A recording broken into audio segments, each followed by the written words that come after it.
This is Metastability, a Mage the Awakening Chronicle. I am storyteller Ed, and I've got the whole gang here. Ebo, Lee, Richard, Rory, Jeff. Hi. Say hey. Hey. Heyo. Hey, for horses. Hi. Yeah, well, you say it and you like it. You've caught us in the middle of a conversation.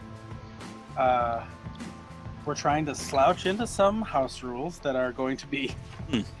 I like that you really accurately described the way we're going to be getting into these house rules. Slouch is a perfect word for it. To part A between first and second edition based on previewed material.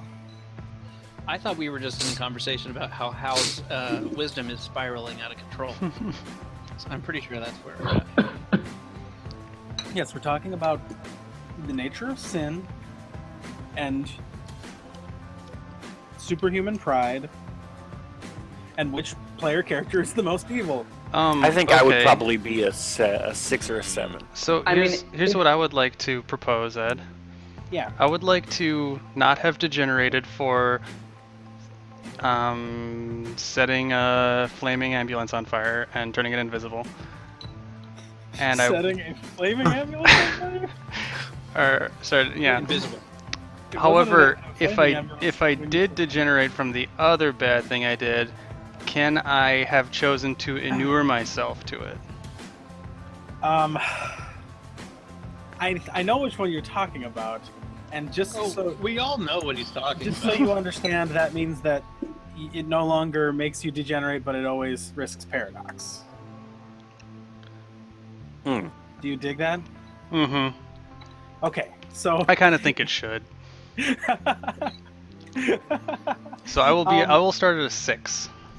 I mean, I guess I would say I really wanted to know, Ed, where do you really put us at? Because you know better than us. It's one of those things where I feel like what you've done already is probably not as important as what you're gonna do.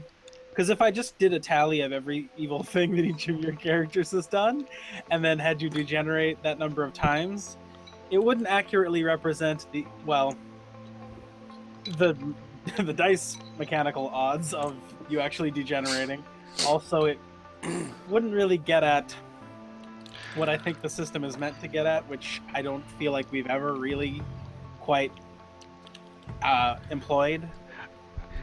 All right, I'm not trying to call anyone out here, Rory, but the part that it specifies here, there's one thing it specifies that really separates him from us. What is it? Casual, callous. Oh, here we go. No. Murder? Mundane acts of hubris are less damage if they are carefully planned and their consequences understood. I mean, Rory carefully plans things, but he is just chomping at the bit to kill people. Yes, that's.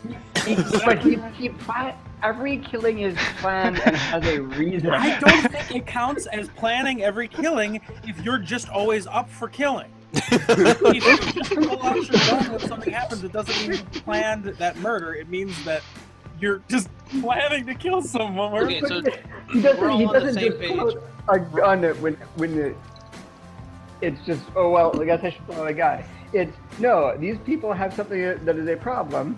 This is how we deal with it. Now I will plan how to deal with it, and that involves shooting them. Okay, but can we all agree that he should start at 7, And you though? think that's I wise? really think starting at 9 or 10 is a little high for Stratus. I think he should start at 7. I looked at this chart right now, and I read through it, and I said, oh, that looks like a 2. That's because, well, you have to consider... I'm just razzing you, Rory, man. No, I'm serious. That looks like a 2. Callous, casual crimes such as serial murder is a 2. and you see, and that's one of the. That is, I would consider that mostly an artifact of the old system. I'm sure that there is a certain degree to which that is still relevant. Well, the question is, to me, how much was Rory doing that before he was a mage? Because he might have been a 2 long before he started wielding magic. But see, there was a clause about if you're a sleeper, it's okay. Because when you're a sleeper, you're kind of ignorant to that whole idea. But the moment you're a mage and you understand the mysteries, then you're responsible for all of your actions. Your integrity as a mortal is is a blackboard that is wiped clean when you awaken. You no longer have that trait. You have wisdom. Oh, dope. Maybe there's a certain amount of grandfathering in of the wicked action. Of monstrousness. But at the same time, since it isn't just a morality trait that has an added dimension of magical scruples, it's I mean, the thing about integrity too, and this is one thing that they talk about pretty heavily in the preview material so far, is that you're not fully in control of. Integrity is not only damaged by your own actions. Things that happen to you can also affect your character's integrity. So, like, seeing horrific sights, particularly horrific sights with a supernatural element, is very damaging to your integrity. Anytime you use obvious magic in front of a sleeper, it risks damaging their integrity. So it's horror gaming wisdom, basically. Part horror, part morality, and part kind of yeah, I mean, I'm not even really sure what they mean by integrity. I think it's not really sanity and it's not really horror, but it's kind of just. It's both your characters. I think it's It like seems the like well it's you're holding up. It's a combination of your character's moral integrity and also their mental fortitude. No, I love it. I love the idea that witnessing horrible, horrific supernatural things could make you a bad person. I like well, it can make you a crazy person. Like, I mean, I think this world, you know, they got cats flying around and like What? the sky turned purple yesterday. What the fuck? I have a And question. I'm gonna mass murder. Mm-hmm. Am I a 7? I think you probably are. Yeah, I mean, I think I guess in retrospect, I'm kind of not trying to make this such a big deal because you'll have plenty of opportunities to lose these if you want to. No, the thing is, I do, because I mean, like, my character is already there. I may as well start playing that. You know what I mean? Right. And no use beating around the bush over it. Well, you said be honest, and we're on board. I don't know. Sure. I feel like I'm a 7 or a 6. I'm I've being bound a honest. number of creatures, spirits specifically, to my will. I think on 3 separate occasions. Yeah. I feel Also, like I have been making deals kind of willy-nilly. Yep. I but at feel the like same time- you are the most two-faced. Even with me here, you are the most two-faced because you'll like be the first person to speak up and be like, "Do the right thing, guys. Don't hurt them." And then you go bind spirits and make deals and what the fuck ever. That's not bad. That's just the way the that's spirit Mage. world works, man. The thing is, like, I think Hal. Send a guy to go drown in a lake. I think Okay, well, Hal he is was an trying asshole, to so be he was a asking 6, for it. And I'm you trying might to- even think he's a 6, but he's really a 5 or a 4. So I've got a question then.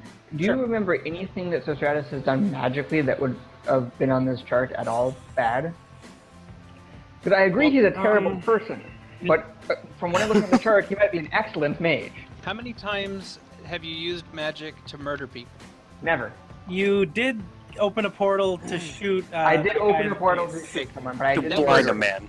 I mean, he could have I died, didn't but it was murder still him until pretty spicy. later that day. And have to you be yet used fair, magic to like bend a bullet or like understand where the bullet was gonna go. I mean that's you know every like, single that one of still his counts. shots are magically enhanced by fucking road quality a million again or whatever. That's Also- but that's enhancing my skill, right? But you're using it to shoot. You are using point. I am You're a using damage magic. probably. Also, too. 90-degree angle thing. You I use mean, you're that like, to blow a guy's I'm head gonna off need this repeatedly. deck And so I can I- run faster. Nope, that's not why you I- did it. Okay, so I did not bend the bullets. I No, bent you my bent- sight yeah, you and bent your shot through a sight. window. That is exactly. So okay, so do those? Oh no, you didn't bend your sight. You Yes, didn't I did. I shoot. used angle vision and shot the windows in the lower floor. The bullet did go Yes, through the he concrete. looked through the hole in the ceiling, or he looked through the hole in the floor. Okay. When he was shooting Alright, him guys. in his apartment, I opened up the windows using magic. If we're gonna try to make an argument that we should all start at 7 wisdom, then we need to just stay out of all combat for the rest of the game. I believe that Rory saying... has established reasonable doubt, but I would still convict him. That's why I'm glad I didn't get into jury duty. Okay, so I mean, looking at this chart, I think Sostratus is a 2. But I think that the weight human actions, if it's based on mage actions, he hasn't used magic to attack someone directly. Yeah. He hasn't affected anyone besides himself with magic. Honestly, I think it makes sense for Sostratus to have had a 2 in integrity, and as a mage, be at a normal wisdom score. And he has never had a paradox backlash for the entire game. Maybe not completely normal, but you know. Yeah, I think that we're gonna see everybody's true colors vis-a-vis paradox now that it's a little bit more directly geared towards you getting your way, as opposed to a lot of spells that Sostratus uses just aren't all that vulgar. Well, I guess that's not really true. Oh, never mind. Actually, Ed, I should ask you about that thing I said earlier. I'm sort of saying that under the assumption that not causing paradox is no longer a thing about legacy rotes. That would be a stupid thing to do otherwise. Not causing paradox is a thing about legacy rotes? Is no longer a thing about legacy rotes. Like the big thing about legacy rotes or attainments right now is that they don't cause paradox or anything like that. Yeah. Is that still going to be a thing? Yes. And while we're on the subject of wisdom and on a tangent based on legacies, it specifically says in the article on wisdom that using attainments is never a breaking point for your wisdom. Oh. Because you've internalized those abilities into your soul, and therefore you inherently have to be okay with them. Right. So I guess I would not inure that then, or I would, but if it's an attainment, it doesn't matter. Is that right? Because there'll be more attainments or whatever. The thing that you're talking about doing, I don't think is an attainment. Oh, okay. If you remember, no. If I remember correctly, unless you're talking about something different. I know it's a road. I just assumed since there will be 5 attainments instead of 3, that would probably be an obvious candidate. But if not, that is fine. Possibly. We can talk about it, and I'll make sure you don't get screwed over. I'm good. Yeah. That is one, Oh, by the way, based on your examples, I'm pretty sure that Hal's going to have a bullet necklace now. I put some of those in for flavor, and I really liked the flavor. It was good. And you'll notice the one where Sostratus is using a spell and he uses a secret magical tool was where I ran out of ideas and I just said, fuck it. I just said, a secret tool that nobody else knows about, and they still don't. It's a bullet. Bullet's more appropriate for a Moros than a Mastigos because it's made of lead. Well, or possibly. It's a symbol of death? Yeah, I mean, you could all get things a considered. Bullet made out of a more path-appropriate material is all I'm saying. Or Mastigos, does he have silver bullets? I think that's mostly iron is their iron. You can make iron bullets. Yeah, you definitely could. That's hardcore. I mean, the core of regular bullets is usually pretty hard. I don't know. I actually used, tungsten probably as some of the inset for the flechette rounds? Why don't you just use depleted uranium? Tungsten is the most great idea. No, you can't use depleted uranium because it's a restricted substance, and it's hard to get bullets outside of the military for that sometimes. Yeah, whereas or do you make your own tungsten bullets? Because that's badass. Also, we're in the 80s, so that isn't probably a thing yet. When does Eraser have that in the 90s? Yet? No, I don't think they were making centers out of bullets out of Richard. As a thing. I see that. It's not okay. That's not true. I just. Richard. What? I'm highlighting. This is red. Red means bad. Hold on. That's bad. Bad, Richard.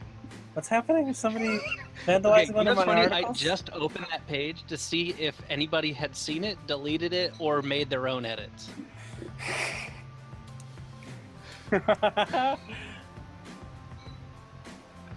You're changing how magic works? You're rewriting the fabric of reality? That's what I do. Okay. No, that all seems legit to me. I don't know why it's red. Although that does indicate how dangerous it is. I don't steal any It's like, souls, and I never will. Souls. Yeah, I mean, I don't have enough death. Yeah, one day you will never say never, Jeff. The broad strokes of it are that I mainly want to reincorporate wisdom into the game because there is a mechanical necessity. I also think that it has the potential to be pretty cool, but for simplicity's sake, I probably am not going to be whipping around degeneration rolls unless they're really obviously appropriate or unless somebody else gives me input. Well, okay, It so seems better in this game version. In the previous one, it seemed like in addition to Paradox, it was just yet another way to punish you for trying to have fun. Well, here's the thing about it that when I was reading the list is that like a lot of times we get put in these situations where we are going to need to get rid of somebody, you know, whether it's because they are going to attack us or they are attacking us right now, and this is the best chance we got for survival. And I know there was a thing in there that was like manslaughter or like impassioned murder or something like that, which is, you know, close to what that is, but it just stinks because it's like, man, I don't want to go and play super nice mages where we're like, well, we stopped you this time and don't do it again, you know, and then walk away from somebody, you know. There's a reason Hal shot that guy in the head when he was not quite dead. It would. The thing I like about the new wisdom rules is that I think there is potential to have a lot of fun playing a mage character who is deliberately non-violent, and you would still have wisdom-related things to deal with on a regular basis. You know what is really interesting? Cocytus never killed anybody in Jeff's game, and actually was pretty decent on the wisdom score. I purposely tried to make him not do any of that stuff. It was always like undead or things like that he would take out, and I don't think that counts. Yeah. My character was always very firmly rooted in the belief that with high enough mind magic, he could eventually make himself into a saint, so anything evil that he did in the meanwhile was okay. Cocytus did super muted. Have a couple paradox situations happen. I was muted. Master? Atron killed people. I don't think I ever had... Oh, no, never mind. So, Ed, for honing the form, are we assuming that double is still a cap, at very least? Like double maximum or double your innate score? Innate score? Was it before? Well, I don't know.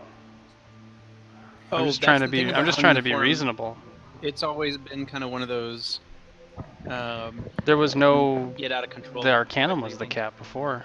Yeah, I know. That was... I think I made a note about that, how that was kind of one of the hardest ones to reason out, because it's like... It really has legs now. Like, it's potent. Sure. Cool.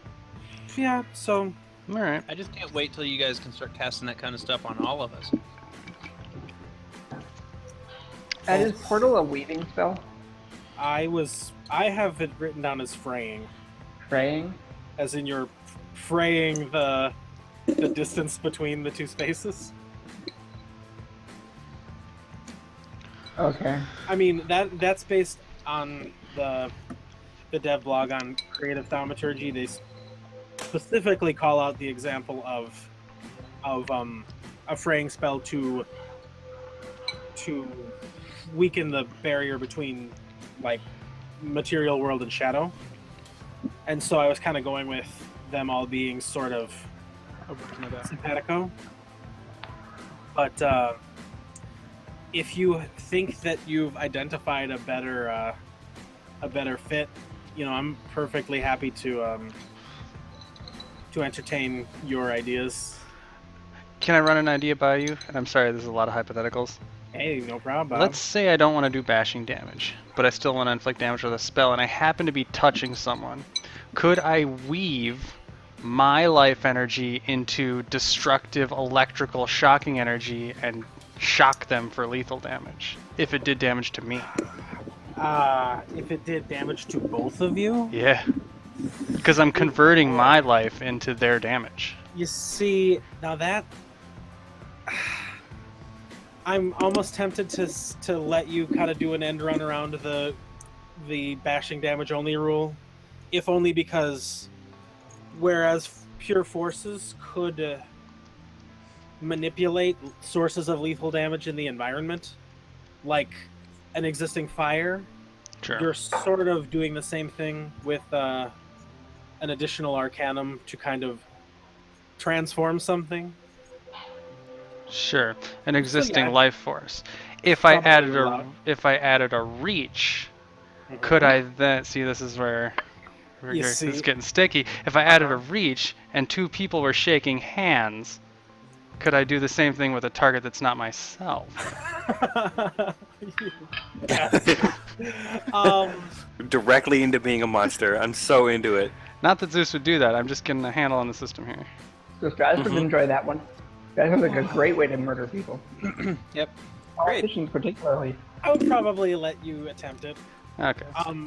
I would say. Ugh. It does not sound wise. I get that. No. Okay. Well, that depends on your wisdom, Jeff. You were in the 2 range? No, no. As long as the game is fun and sort of works, I'm willing to entertain ideas that, particularly with the kind of building blocks approach that the system seems to be wanting to take, I'm willing to entertain ideas like that are kind of radical. Just because you can still look to the rulebook for guidance for what a spell might be able to do. Sure. But since a lot of those spells are based on information that is no longer relevant, it behooves us all to, to, just kind of look at what the practices are meant to be able to do and then try to do them. Yeah, it immediately sounds super fun. So Ed, the reason I was saying weaving is because patterning is portal. It looks like patterning is teleporting yourself, rewriting your space. Sure. It's not unraveling. It's patterning. Yeah, I mean, I think you could make an argument for either way. I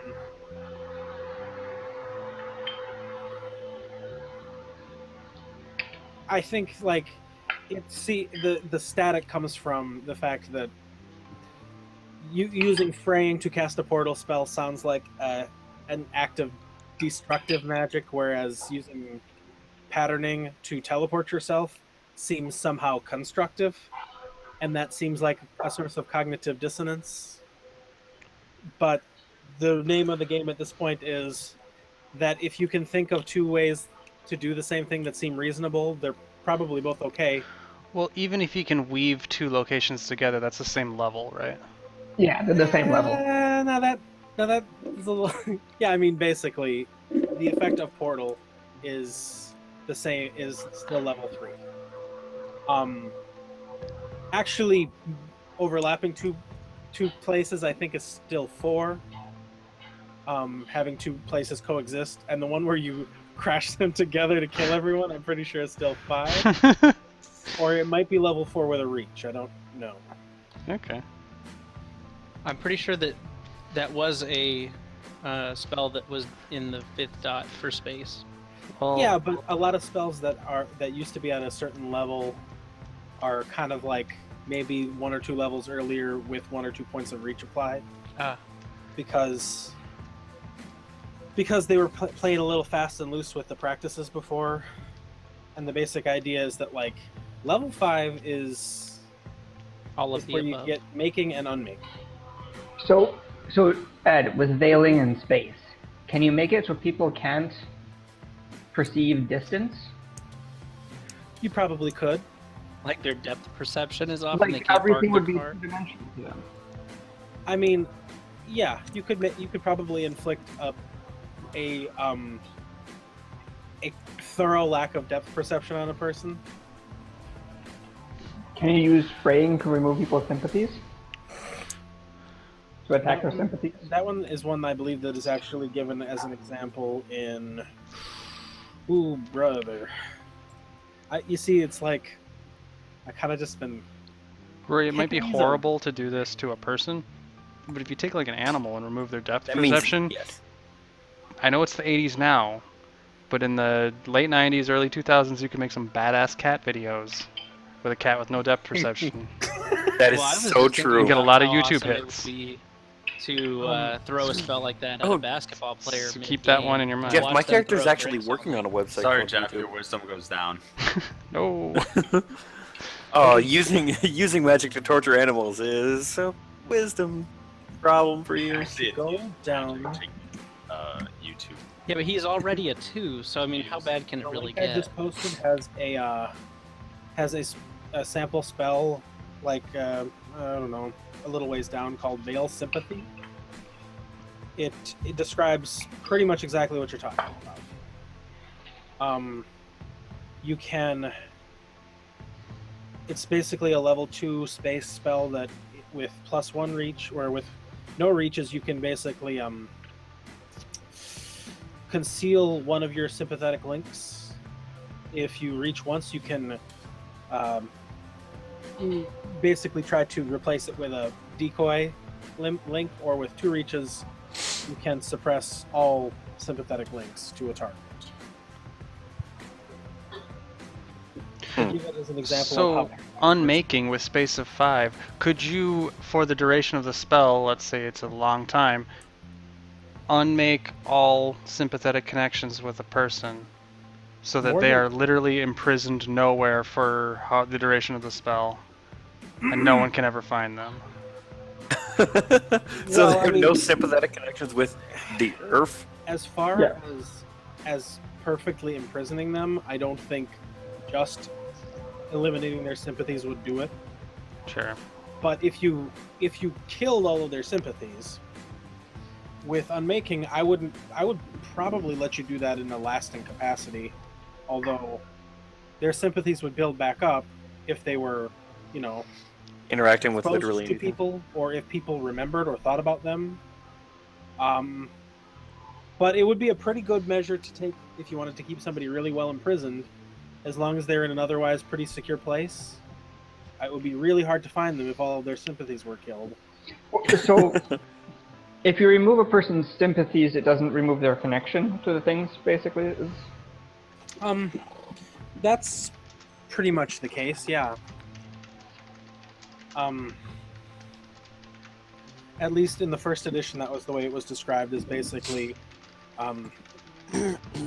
you can increase or decrease your sympathies with space magic, but they'll eventually return to their natural state unless, for instance, you increase your sympathies with somebody and then attempt to make friends with them. I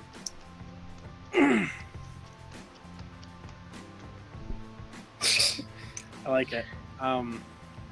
So with a time and fate and space effect, you could make a contingent spell that whenever they met anyone, they'd immediately remove all of their sympathies with that person. That's called a curse. From the past and from the so that anytime you meet someone, you immediately have no connection to them. That would be pretty hardcore, yeah. Yeah, that's a curse. It's a pretty specific curse, though, right? Yeah. So I don't know, I think I'm good on this. Okay. So yeah, I mean, we can definitely take a little interlude to talk about things that arise. The first few times some of you cast spells, it's going to be pretty rad, weird, wild stuff. But I'm down. Okay, hold up. So, do you guys remember what was happening the last time we had an opportunity to play this rad game? Yes. I was trying to cast Celestial Fire on someone. How do I do that? We went to El Diplomo's hidey hole, and for a nominal diplomatic cost, we were able to go investigate their Pandemonic Verge, in which case, what's his face? I don't remember his name from the scroll. Sort of materialized a consciousness and spoke with us, some more than others. His name is Naristanos. Naristanos, and he told us. Got it. He told us that Ezra was the Fade Mage, or otherwise Acanthus. Time Mage responsible. And then we left to go home to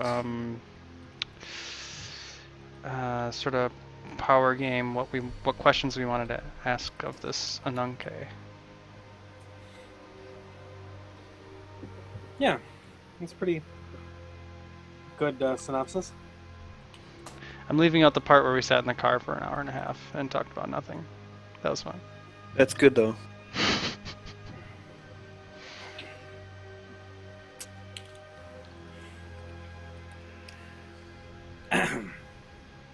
All right. That's pretty much the way I remember it. Is there anything else any of you wanted to bring up about it? No. Okay. Well then. What's a diamond order? Diamond orders are the free counts. 5 pentacle orders minus free council. Why don't they just call it the pentacle orders then? They do, but they refer to them differently because the Free Council has only been a member of the group since like 1900. The pentacle is including. Yeah. Free Council. The Free Council are,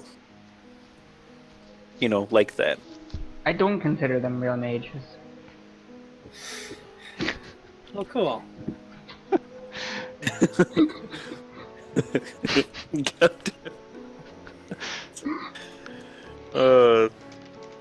Yep, that explains some things. Nothing like a little weirdly vehement bigotry to start out.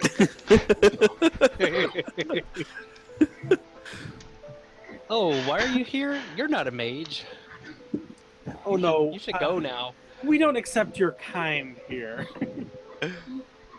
It's a little like I think that. It's cute that you cast spells, but why don't you leave that to the big boys? Why don't you leave that to the people who have really learned it, not whatever you're doing with your cell phone? Okay. Casual bigotry aside. So, guys, I guess you were gonna strategize about meeting with the Anununkai. Oh, sure. Sure. I thought we were going to strategize about killing something else. Oh, Ed, there was a question I had relating to the setting stuff. Maybe the Anununkai. Yeah. Did the setting stuff that they have, I would say, mildly talked about regarding like the presence of the supernal realms and that sort of thing? How is that? Pretty good question. Also, the mage site kerfuffle, because I know it's pretty different. I have some notes written in the thing. Basically, Ooh. You can the basic long and short of it is you can kind of use Mage Sight to do stuff if you want to. Your default mode for seeing in Mage Sight is going to be to see things based on your the default mode is kind of just perceiving things peripherally with not a lot of specific information being gained. You can perceive more actively and get sensations related to things governed by the ruling arcana of your path, which is generally also sort of colored by what path you are. And the default mechanic is that you can spend a point of mana to activate basically another one of your non-ruling arcana for a scene. Sure. So Mage Sight, is it isn't as much something you turn on as it's something you decide to pay more attention to? Basically, focusing on active Mage Sight is tiring over time Sure. distracting and tiring. You take a penalty to your non-magical actions while you're concentrating on Mage Sight. And if you want to use it active Mage Sight for 2 scenes in a row, you have to spend willpower because it's taxing. Sure. You can also use what they call focused Mage Sight, which is kind of like when you're analyzing one specific thing, you can focus more attention on it, get more detailed information with more depth. But in theory, since you are focusing on like supernal symbols that are basically casting their reflection on the fallen world, you can occasionally catch the attention of entities which might be hostile. Neat. I remember Dave B briefly mentioning that that using Mage Sight in a direct manner is potentially dangerous if you just sort of get into the habit of fucking around and focused Mage Sight a lot. And focused Mage Sight in particular, you can't really just walk around in it. Sure. Because you have to be focusing on a specific thing, and even more so than active Mage Sight, it's tiring in that you can only use it for a number of consecutive turns equal to your Gnosis before you have to spend willpower to maintain it. Sure. Is that within a scene, or is that just consecutive and then you need to take a break of unspecified time? I guess I'd probably say within a scene too. Sure. Let's see here. There was another. Oh yeah, about the supernal realms. Are they just sort of? I think in the new Mage, they're kind of like, just sort of around. I don't even really know. Supernal realms are still very distinct. Yep. Like your Ether, your Primal Wild, your Pandemonium, whatever other bogus ones you have. Hey. Wow. Mm-hmm. Oh, I'm sorry. I mentioned everyone except for Hells. Except for mine. Your Stygias and your whatever the third one is, Arcadias. There you go. But like the one of the core conceits of like the new Mage setting is basically that like the supernal realms are still distinct places, unimaginably far separated from the fallen world. But there are the way that mages manipulate their powers, it relies very directly on the power of these symbols. And symbols get their power from the supernal world. And so things like Mage Sight and Atlantean runes and high speech are based on symbols that come from the supernal world, and what Mage Sight kind of does is lets you see the symbols that are underlying Like fallen world stuff. Sure, Yeah. like in the Matrix. So they'll kind of come to you as these sort of symbolic hints, but the important thing to remember is that you know that those hints are true. Like, what you're seeing is definitely something relevant to what is real.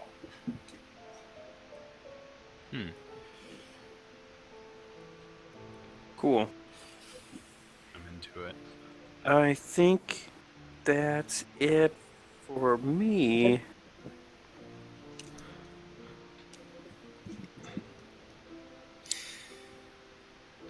So yeah, I guess you were planning on what you were going to ask or kill an entity that you were meeting with, I guess. I mean, we don't need him for power anymore. There's a new edition of Mage coming out. So That's true. Well, with maybe Anunkai get even more powerful in the new edition. You don't know. Is a dedicated tool a separate thing to add? You're a dedicated tool. Okay. Yep, good. That was a good one. Dedicated tool is basically a magical tool. that is particular to your mage, and the basic idea is that it might be symbolically appropriate for a given spell or a lot of different spells that you like to use, but it isn't always. But you still use it because you like it. I liked the lighter. For me, was really good. In situations where the basic idea is a dedicated tool can give you a yantra bonus to your casting like any tool can. But if you use it as one of your yantras in a casting, even if it's not thematically appropriate, it still will help you to reduce your paradox if you are invoking one. So, and you can, is there a limit to how many yantras you can use other than time of activation because each one takes longer? Strict limit based on your gnosis. It is not equal to your gnosis. Oh, okay. It is a table. I think I have it in my house. Yeah, I found it. Basically starts at 2 and goes up gradually. So yeah, I mean, the time is a big one. A couple of notes about yantra use. Most of them will, if you are applying enough factors to get your casting to a turn, most of them will just add. Most of them past the first will add a turn. If you use high speech, even if you're using another yantra, you can't use any yantras reflexively. High speech still adds 1 turn to your casting no matter how good you think you are. But it does just give you 2 bonus dice, which is pretty good. If you have a little extra time to spend. Are mudras a yantra, or is that something that just happens? Mudras are a yantra. Okay. They are a yantra that you can only use if you are casting a rote. Sure. But you get a, instead of getting like the onesie twosie, you get like your skill number. Yeah. Sure. So, the example I put in the example spells where I showed how casting a spell that he has a rote for is like really rock'em sock'em because he's got 5 in that skill and it's one of his order rote skills. And mudras are yantras? Yep. God, this is... Okay. But for the next 5 days, every 70 seconds, you still need to put Hutan back up, so it doesn't matter. That's true. Or your attack speed is going to go down, and then your DPS is going to be shit. I think this is an MMO joke of some kind. It's not. Nope, this is real life. This is real. I'm actually worried. This is from Naruto. Duh. Yeah. I'm actually worried about my DPS at work generally. Your DPS reports. No, I'm talking about like whipping ass at work. I'm just. I was trying to make an Office Space joke. Yeah, I was with you. I'm not quite sure where Ed was going there. I'm just relishing in violent thoughts that I have about my coworkers. Well, I don't know. What's the one where you're secretly evil but you never act on it? Evil? 4. Okay, so yeah, I guess it's not great. I think we call that good. I think we call that lawful good, yeah. I was really looking for something like Psychopath as one of the levels, and I did not see it. Yeah, I'm really glad that you're just talking openly about this now. It's really good to know. Get it out there. You're supposed to be a psychopath. I get it. Out there. I never was hiding that. We know. Okay. So. Yeah, dude. No one's shocked. No one's He's accusing also you. not hiding that he's not Mysterium, but that's fine. He is wow. totally He a is a Mysterium. Mysterium. Oh, sure. Fucking initiated as fuck. The totally makes it real. He's You are initiated. also He said he's the Mysterium. mystery of bullets. Yeah, he's been initiated into all sorts of things. So. Secret guardians get initiated too. Also, seers. So what's up, y'all? I'm not a seer. So we discussed briefly about what we want out of this meeting. I'd like to know more about the greater things that are at play here, but maybe that's not pressing, I guess. If there are personal things you want this thing to do for you, then fine. I'm sure we have years to figure out the broader strokes. I mean, I don't know. I don't have anything I want him to figure out for me.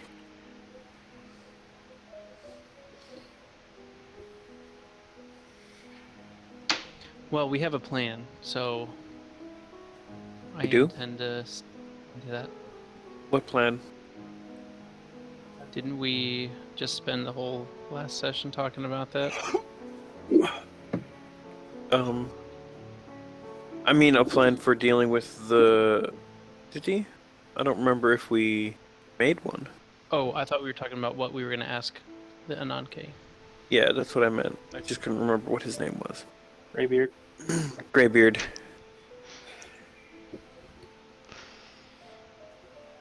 Yeah, I mean, I don't have anything specific for him. Anything more pressing?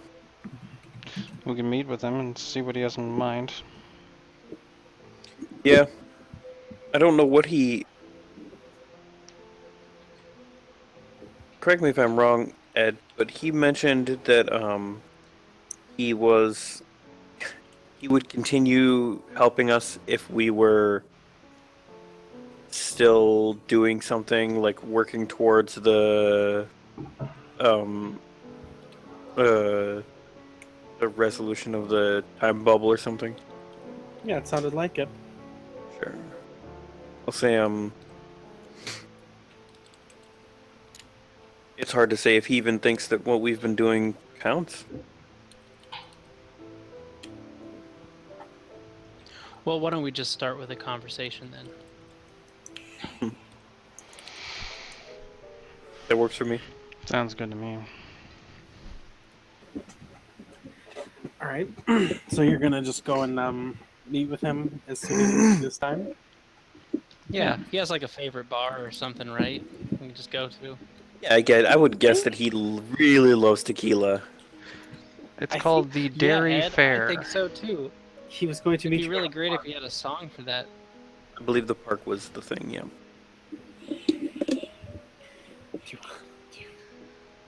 Go to a bar? I don't know. I guess. It's called the Creamy Jimmy. Oh.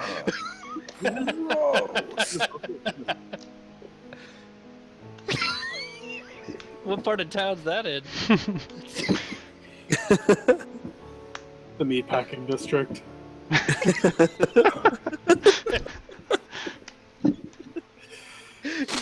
Yes. All right. So is anybody? I mean, like, I kind of forget what point in time we are exactly. I think we're like 4 days out. Basically, is anybody going to try to do anything noteworthy, either in preparation for that or just to get done before that happens? Well, it depends, guys. How many sessions do you think we can fit between now and this? I literally exhausted everything. We have got 96 hours before this meeting. In game time, I bet you could probably stretch it out to, 19 sessions. Yep. As long as you went out. If I've seen the TV show 25 at all, I'm 100% sure that we can make this work. Oh, / inside joke. I don't get it. I mean, I that get one it was if for Jeff. The joke was about the TV show 24. And it's pretty funny in that case. Well, it's got to be. You just gotta yell, "Damn it, Chloe!" I guess. Get Keith or Sutherland on the line. Not his name. Yeah, Keith or Sutherland. Keith or Sutherland. Also, Yeah, I have an right. awesome Keeper Pubberland Keeper. after the session is over. Because Get Keeper Northerland on the line. All I don't right. think any of these are correct. Is he related to Benedict Pumpernickel? We're all having so much fun. Damn. I'm just gonna move on. I shouldn't have said anything about 25 hours. He was back. Okay, so Ebo, is Barassus doing anything before the meeting? Or is he gonna just take it easy for a few days, rest his old bones? I mean, his regular aged bones. His regular age bones are doing just fine. His old ones, on the other hand, need replenishing. Could you answer the question that Ed? That's a good point. Just because I'm also making jokes every time anybody says anything doesn't mean you all should too. Damn it. Let me cast a spell. Yay! Doing nothing. I thought you were going to say doesn't mean Ebo can. All right. Because I want to figure out how this works. So Stratus is going to cast a spell. I'm doing I'm nothing. gonna scry on the only person who's alive. His next murder victim. I'm gonna scry on my next murder victim. Yep. Called it. Okay. So, all right. Yep. Just so you know, Hal is always down with you murdering people as long as he gets to suck the mana out of them. So, how do I do that? Okay. I feel your sentiment, So- Lee, except you're muted. You're trying You're all monsters. to cast a scrying spell. On the subject of monsters, I am getting some like really disquieting noises from some or all of you. Just in the background, I can't That's tell awesome. who exactly. So if I sound like I'm shouting, it's because I am hearing a loud noise that I'm trying to talk over, even though that is obviously useless and crazy. It is crazy. And useless. And crazy. And crazy. Okay, so Loeb, Leopold are dead, and Capone was this one that's still alive? Or is that what it was? Or is that That's what it sounds like. Yep. You can scratch 2 marks in the wall. So Capone is who I'm trying to scry on. Yep. I have a picture of Capone, Sure. which I can use as a yantra. That is right. I can use high speech, and I can use a rote. Those would be the 3 yantras then. Use the mudra skill thing from a rote. Right. Okay. So, so I would call this a spell in the practice of unveiling, which is space of 1. Okay. It is you will obviously need to have space of 2 in order to use sympathetic range. But since it's 1, do I get 2 free reach? As is that how that works? You will get 2. Well, if you have a rote for it. Now this is a complicated wrinkle that is going to knock your socks off with how powerful rotes are. You get to cast your rote as though your arcanum was the level 5 arcanum that the master who created the rote had. So you will get 4 free reach for this spell. Okay. And I can use the skill of mudra from it. You can use the skill as a bonus to your dice, and Okay, so I only wrote down the pools because that was on the sheet. What skill is scrying? yeah, that's a good point. Now, this is one of those things that when it comes time in the game for you to create your own rotes, and if you meet a particular caster who has created one, they can kind of decide to an appropriate degree. This here book says investigation, so I'm going to assume that that's probably the one you have. It's sort of like a normal version. Okay.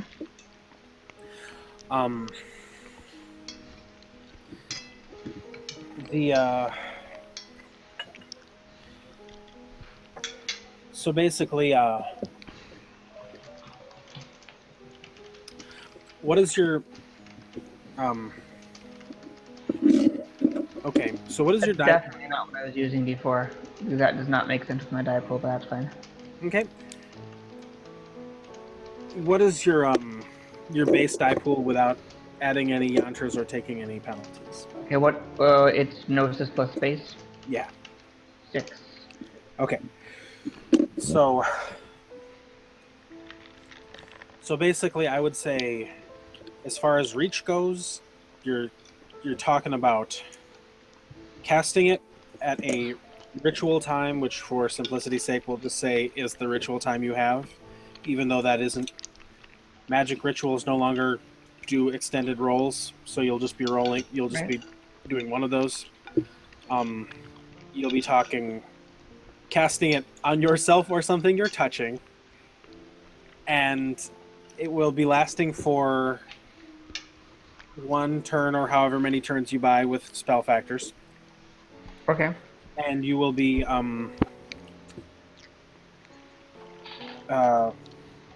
basically with 2 reach, you can improve the range from self to sympathetic. Okay. So I'll need to use 2 of my reach to cast the spell, basically. Right. Okay. And then I still have 2 reach left. Yes. Which you could use to either... Make it advanced? For duration to prolonged instead of instantaneous? Yep. Okay. And yeah, I don't know if there's anything else that you can really get. You can't use reach to make it, you cast it faster? Yes, I'm sorry. That is one thing that you can do.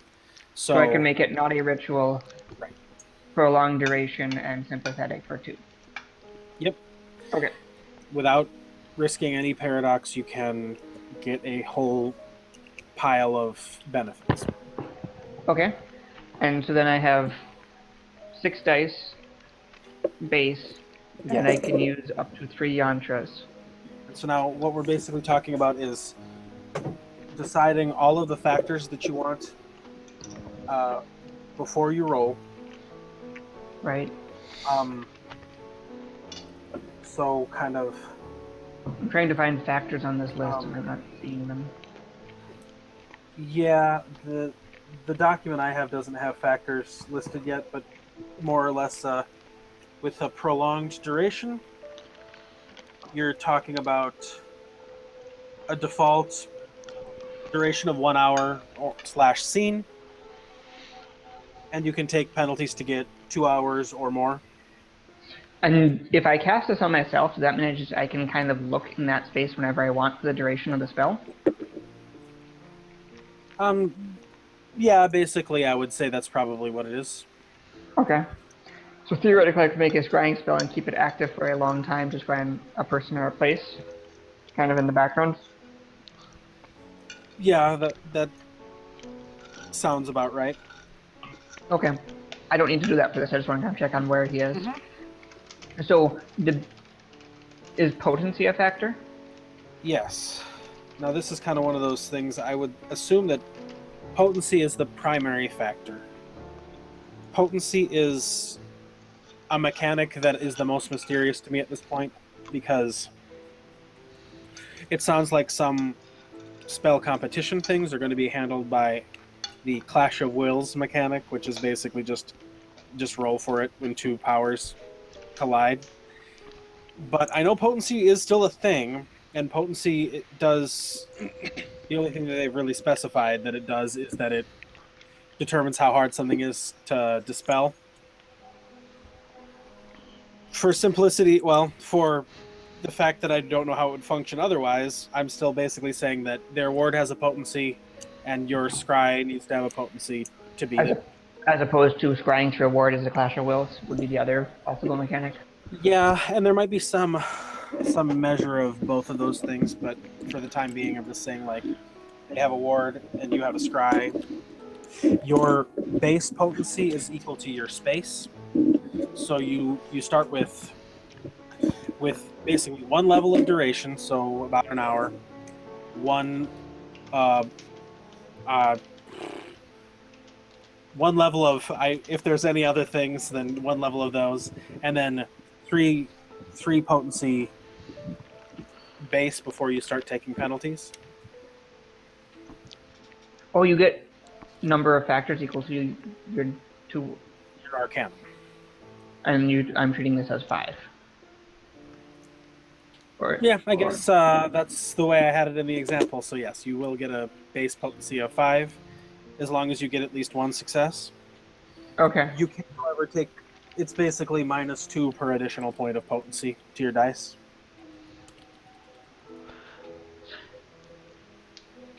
minus 2 dice for 1 point of potency?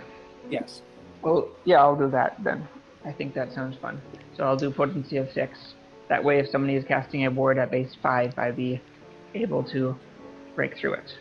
And I in almost all of my examples, I was shooting for taking the maximum number of penalties you can take while still using your yantras to buy you up to at least 3 or 4. Oh, which okay. I think that might be kind of a devil may care way of casting your spells, because you're kind of basically making it. Well, I mean, what's the drawback if you're casting a spell without paradox at that point? You just, it didn't work, so I can try again. This is a rare example where this isn't stated anywhere, but my knee-jerk reaction is that sympathetic range is still going to cost a mana to use. Okay. So it's not that risky, but like sure. Basically, if you want to try to get a robust potency, you're only shooting for 1 success in any case. Okay, so I'm gonna do it. I want to figure out how many dice I have, and then figure out what the factors are, because I'll think about it better. So I have 6 dice. The Mudra will only add 2 because investigation is not my strong point. And having a picture of him adds 1. Is that what that does? Yeah, I'll say so.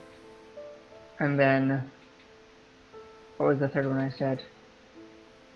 High speech for 2. So I've got 11 dice. And I did forget to mention -2 from the sympathetic link that you have. So I have 9 dice. Sure. And so then if I want to increase the potency to 7, I'd have 5 dice.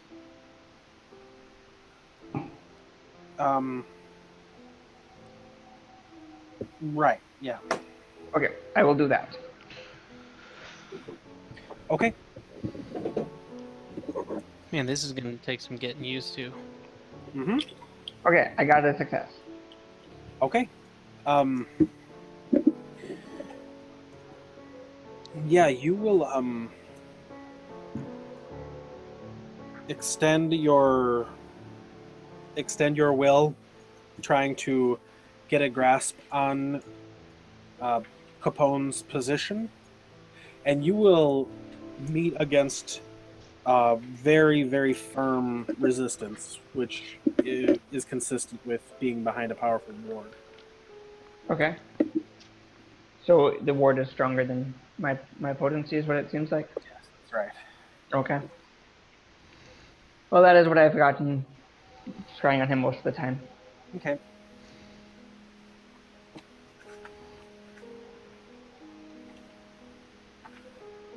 All right. Is anybody else planning to do any particular activities in the meanwhile? No. Okay. No, I'm not. Just will order pizza for the meeting and bring it to the park. That's it. Hal will partake in pizza, Yep. and he won't feel like he's losing wisdom when he eats it. Because he's an American. Right. Not Italian. American. Yeah. This is God-given right. To eat pizza. And cheeseburgers. Or cheeseburger pizza. Okay. So you're going to go to the park at the appointed time? Yep. Mm-hmm. What kind All of right. park is this? Like a, green space. Okay. There's I just some wanted to make trees. sure if this fit in a proper destination to be You used mean as like like meat space? Oh Nope. god. Don't Um, I do said that. green space. I had triggering. I gave Right. Ed the first of the intro packets for Calico Run. Oh, yeah, we haven't heard anything about that. Nope. And we're not going to No. hear anything about it. Nope, because Ed's got it. Well, fuck you guys. That's you guys doing Only way legwork. he's gonna tell us So, about okay, it if it's on Monday. Yeah, I'm going to go. I'm sorry, there are important games to be played, like mine, for instance. Yeah, you guys can go. Is it at night? It's probably about dusk when he's asked you there. Sure. Cool. Dusk is good for Moros, right? Depends. Who knows? Is it good for you? The sun is going away. It's like it's dying. It's like poetic. It'll rise again, but when sunrise happens, that will not be good for Moros. Okay. If he were to cite that, trying to create more darkness in the area, would that be a yantra? That's why I'm saying it, because if I want to cast Celestial Fire on the Anununkai, I want to know if I can use the place. It probably could be used as a yantra. But I've got better ones. It does not serve him very well in school to tell his teachers that when the sun goes down, it dies. I can tell. Hey, because I of my magic graduated eyes. already. Yeah, I know. I guess if you And it's up in the air if I'm going to college. Depends if we decide to pass a lot of downtime. Go to Harry Potter Magic College, it's better. Sure. I'm already part of the Mysterium. You'll find him there. He's just sort of sitting on a bench. No, on the ground. Feeding crows. In a place that looks conspicuously wide open, and you found it very, very readily. And he'll sort of look up to you when you approach.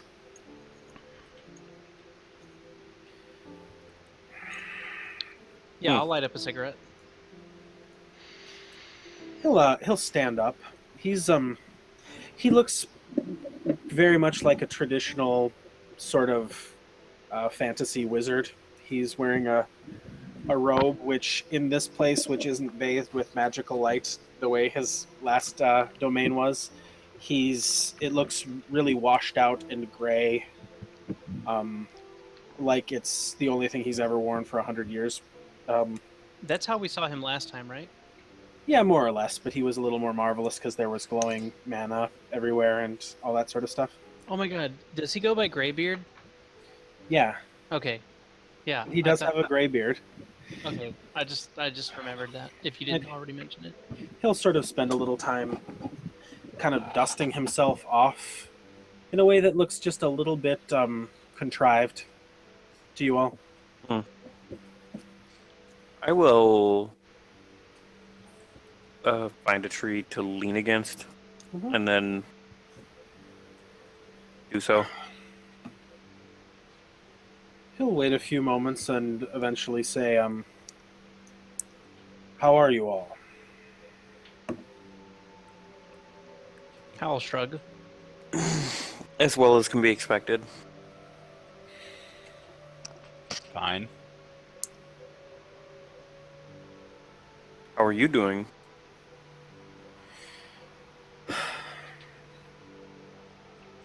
That's a complicated question. I don't really know very much about your existence, so I guess that makes enough sense. Good.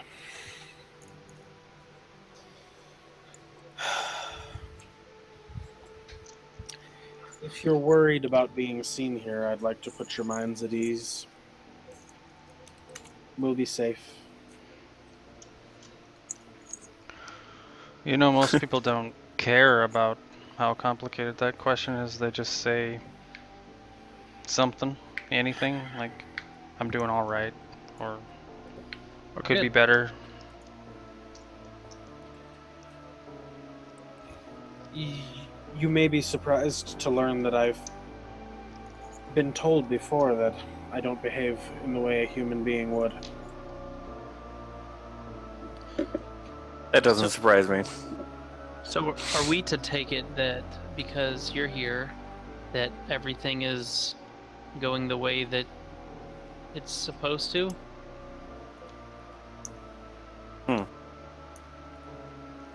You are to take it that way.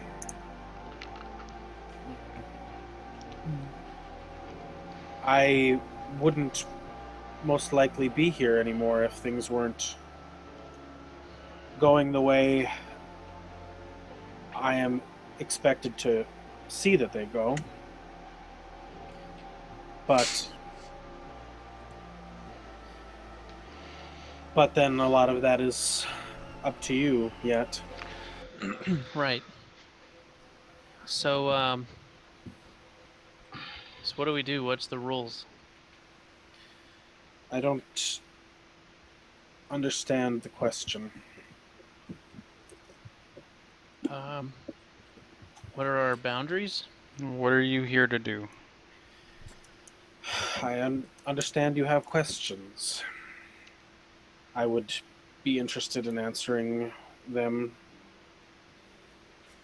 to your satisfaction. I also understand that insofar as my creator would have it, you are not satisfied with this relationship. I would prefer to move forward with a more clearly defined understanding that you are working with us, but I'm able to accept far less if it's what I'm going to receive. Does this clear definition go both ways? If I am to understand what you mean, then yes, insofar as it is possible. But things from your perspective which appear to be secrets are more enigmatic even than just a powerful man keeping his knowledge concealed for his own benefit.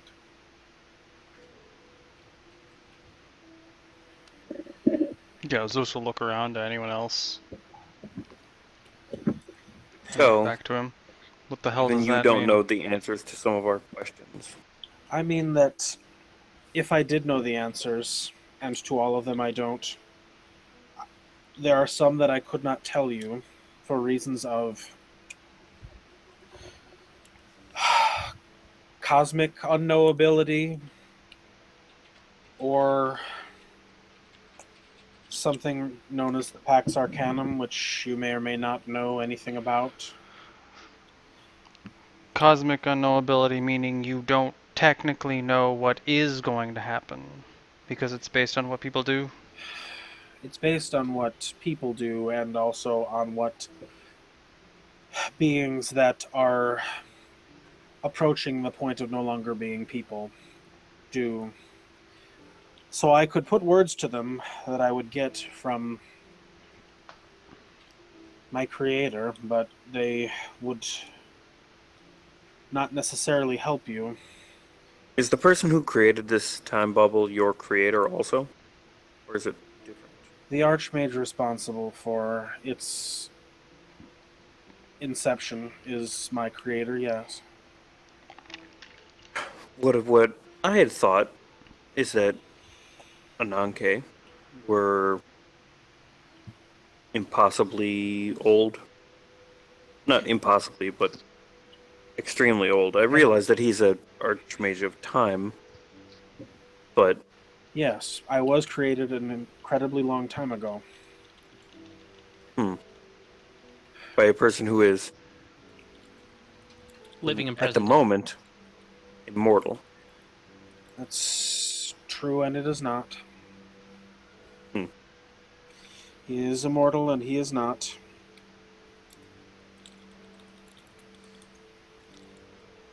He is not an ascended master, though. So he'll remain mortal enough for all intents and purposes.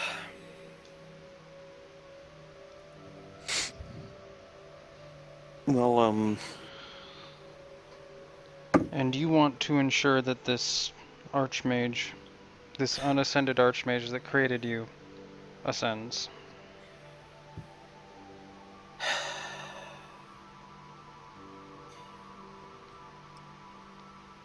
Yes.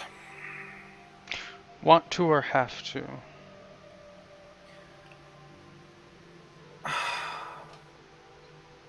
I want to, insofar as I want anything, and I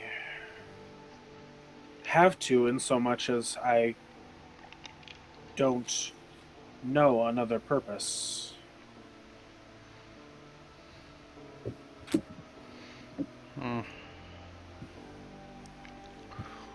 So then, the obvious question remains: what the hell are we supposed to do?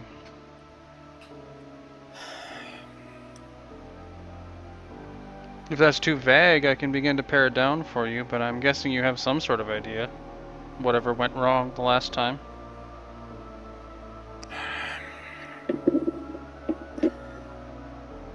The the changes that have been made, which form this bubble of sorts, have had ripple effects, which have changed things in ways that he did not foresee, in ways which he cannot intervene with directly because of this mentioned Pax Arcanum. As long as he doesn't interfere inside of what I've referred to as the metastable time bubble, his enemies can't either. It's the law, insofar as there are more Imperial Masters who would punish someone who disobeyed it than there are those who would help you to disobey it. Okay, let's say for a second that we all understand how basic politics work. Sure. And he can't help us directly until we're out of this. Fine. What needs to happen for him to win?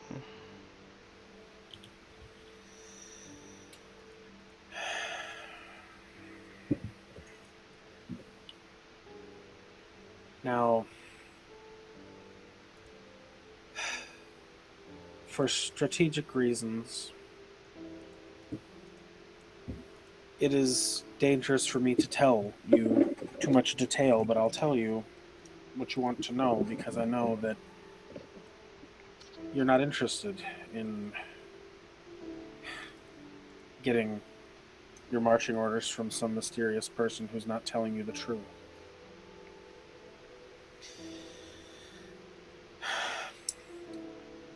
To put it as plainly as possible, there exists a very... I've already made a blunder. There exists, so to speak, a very massive emanation from the abyss. To those who deal with it directly in your realm, it is known as the Hymn Unsinging. It is not an entity in any way that you would be able to understand. But it is best thought of as a series of alternate truths. Things that are not real and cannot be real, but are attempting to assert themselves as reality, and if they succeed, it will, well, in the time my creator was a traveler, such as yourselves, it didn't destroy awakened society or consume the world, but it would have a devastating impact on first the awakened, and then as its grip and inevitably the grips of those opportunistic ascended masters would overrun the fallen world as we know it. I'm tempted to call these things nightmares. I like it better when you speak plainly. What do you mean? Things that are not real that are attempting to get a grip on you and appear as reality. It happens when we sleep. Yes, it is. It is like that, but it's not only meant to elicit fear. It would be like the fear you would feel if you one day put pencil to paper to do an arithmetic problem, and 2 + 2 no longer equaled 4. So this incursion of the abyss can rewrite the very basics of the fallen world. It is the nature of the abyss to both be and not be, and to destroy the fabric of truth to replace it with an impossible substitute. And if this hymn unseeing is failed unsinging. If we fail to stop this hymn unsinging, then the Archmage does not ascend. Is that right? To put it as plainly as I can, the factions that you adhere to in the fallen world begin to mean much less to those who approach the threshold and return to the supernal realms. But insofar as groups of like-minded mages exist, a disturbingly influential number of them find new or reinforced truth in the path of unmaking.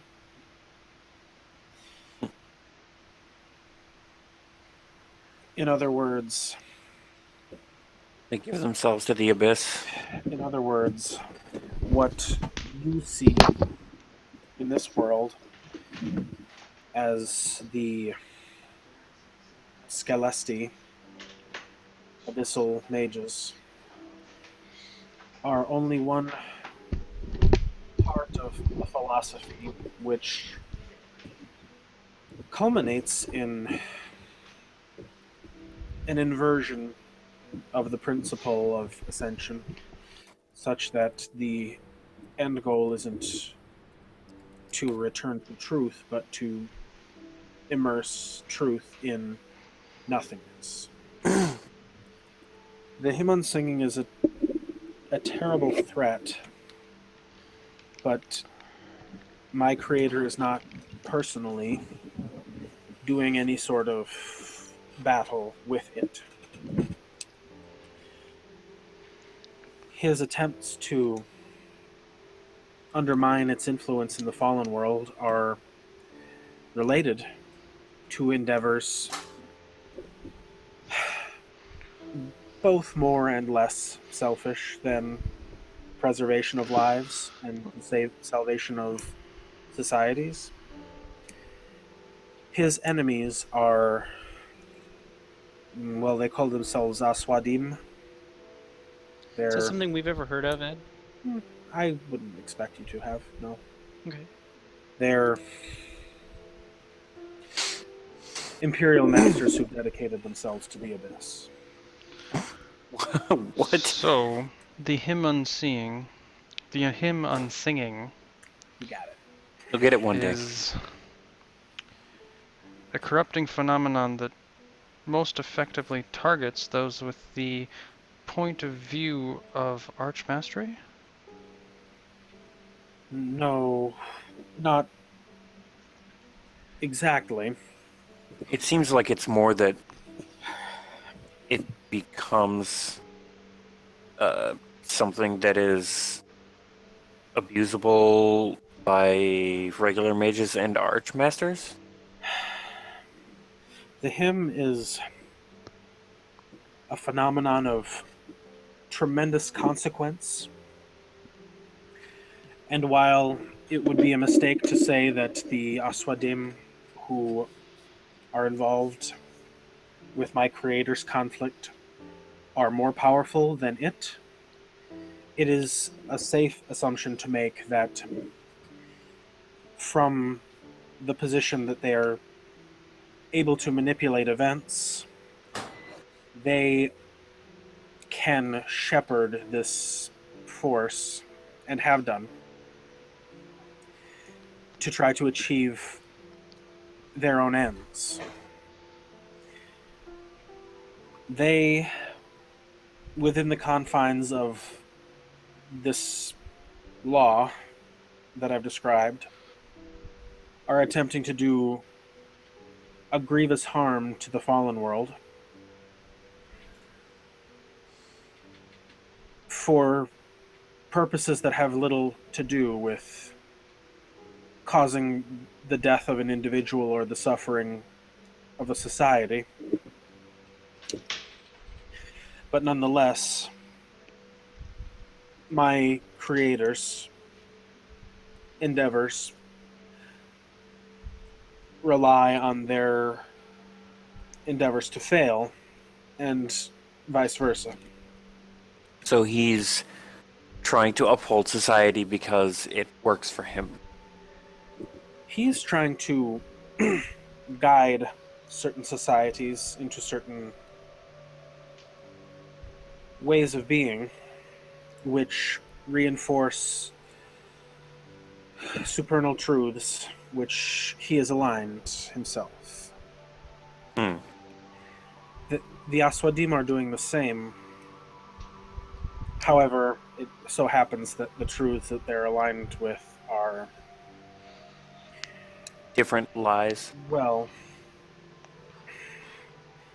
they're dependent on the Abyss consuming a great deal of fallen reality to make manifest. Do you know enough about us to know what our next question is?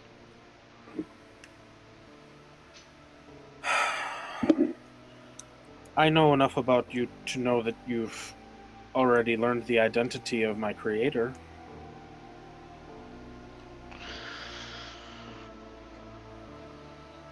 Well, yes, we think you're very clever. If the Oswadim are the ones who cannot get involved, unless your creator gets involved, then our question is clearly, who is their version of us?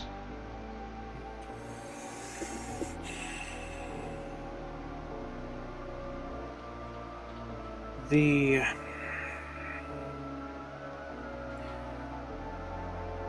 Aswadim employ many and varied agents, the majority of whom have no earthly idea that they are involved in any of this. The hymn singing and its emanations are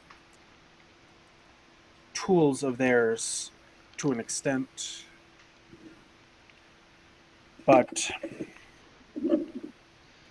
as far as agents who are fully aware of the gravity of their potential actions. There are none that we know of yet.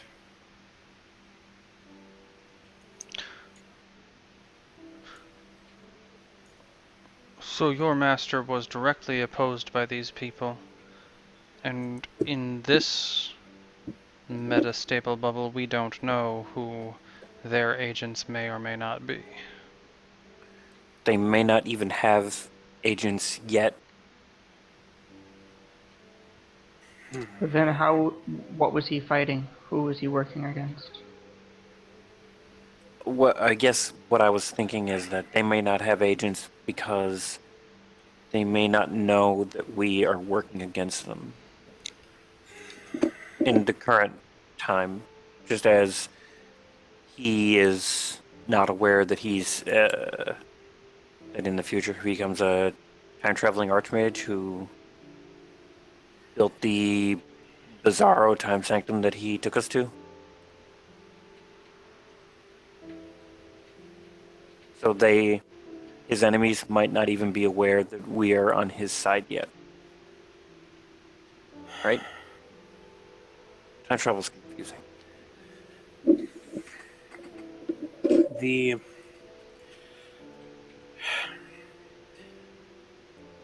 Aswadim have a good deal of breathing room as far as employing a light touch. They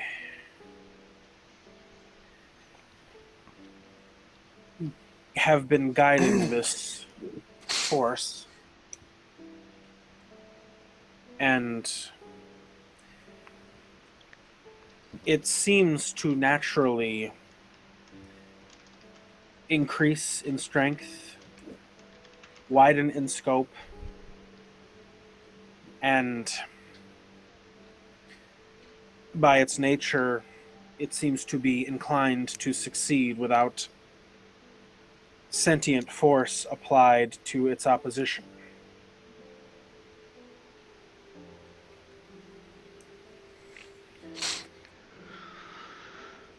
So,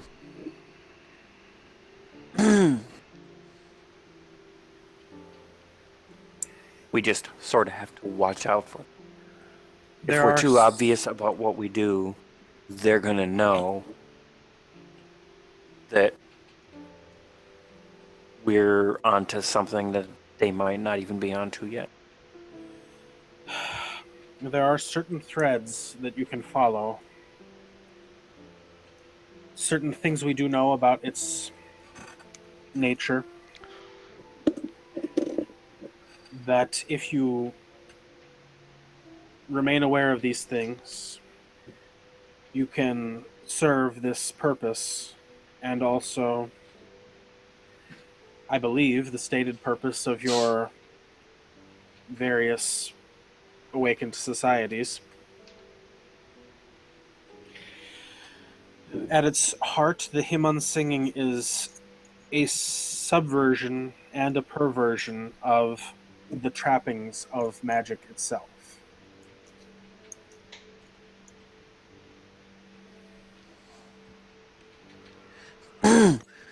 Well,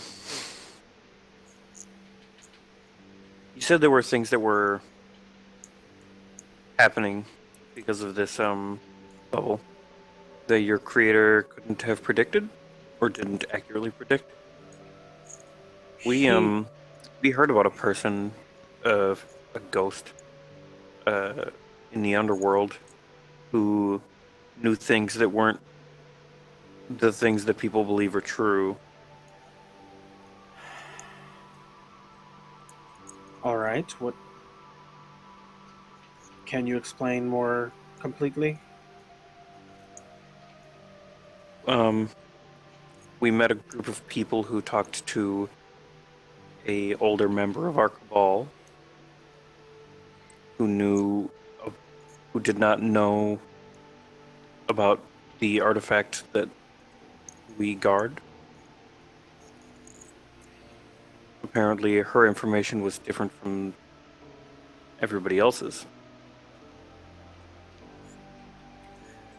That's right, Ed, right? Yeah. Okay, I just wanted to make sure. It's been a while since I thought about that. That does seem troubling. It does not seem to be consistent with the influence I would expect.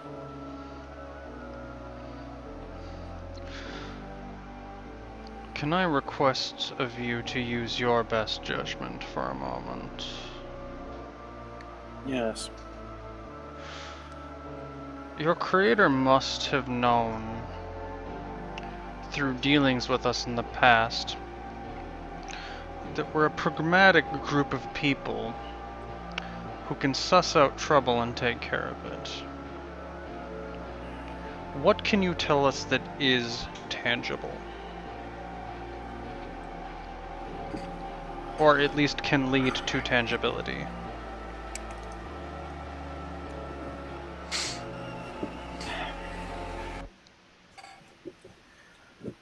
Well,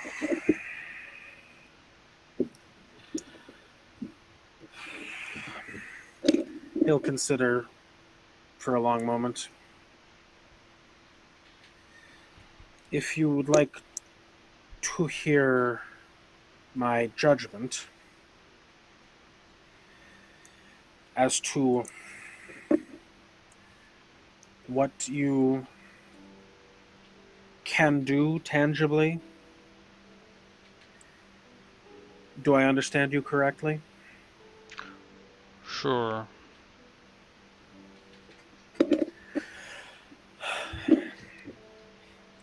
The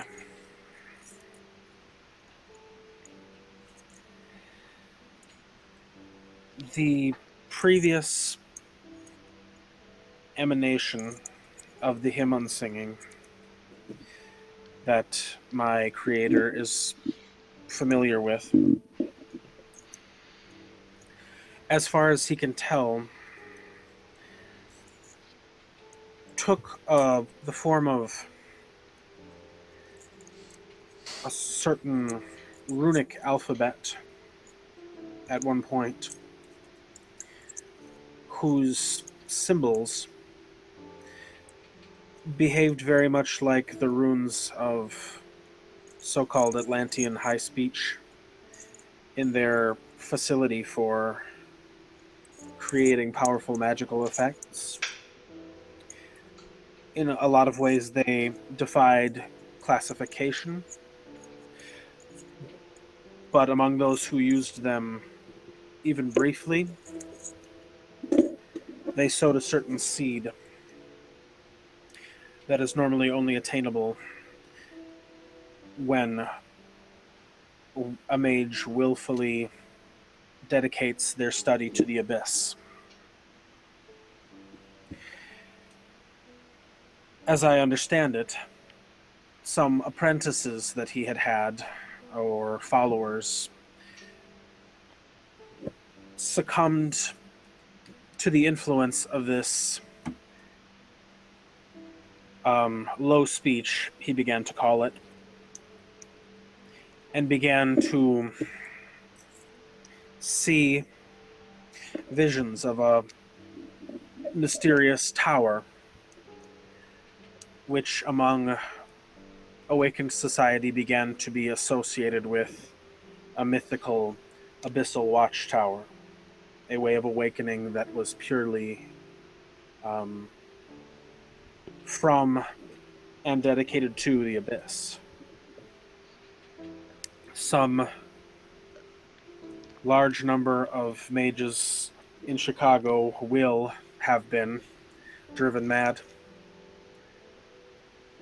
It's unknown whom, if any, fled or eventually succumbed and tried to access its power. Our understanding is that this tower is a very powerful element of the hymn on singing. And dedication to it, in effect, grants and awakens power to the emanation. This all happens. This all will have happened over 20 years from now. But it appears to be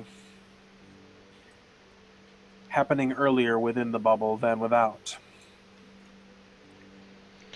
And the question we need to ask ourselves is why we did nothing about such an incursion. Is that correct? Why you did nothing. Or why we didn't do enough. The first time, why those of us here didn't act. The first time you weren't here. You may have felt its effects, but you weren't here to prevent it. And it isn't going to be a phenomenon for many years. But now, given the changes that the Aswadim have made in response to my creator's changes.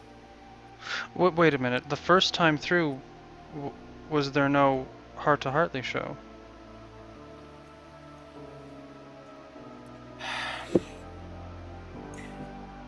Your group didn't exist as it does. Nice. Didn't answer my question. He'll consider it for a moment, and he'll say, in the mid-90s, you will have had a lucrative offer from a cable news network that relocated you to Burbank, California. Huh. That's exactly where you want to be. Good on you, Mike.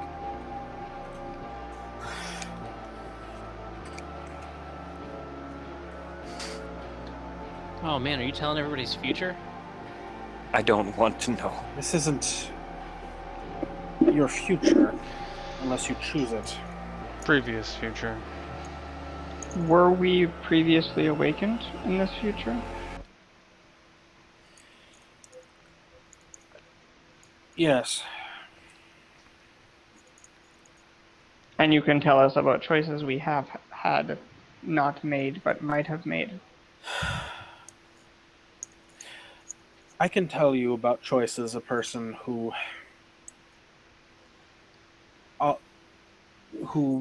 circumstances aside is every bit like you would have made, but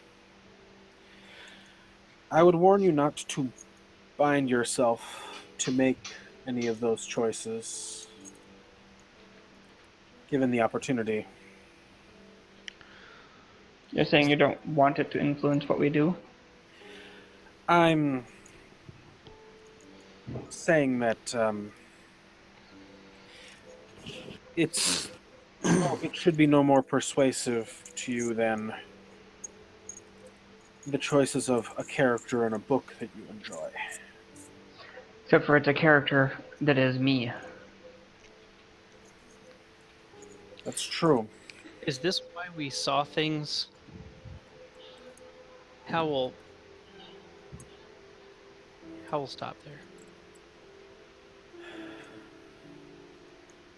Several just look at Hal. Like, question marks. I think yes.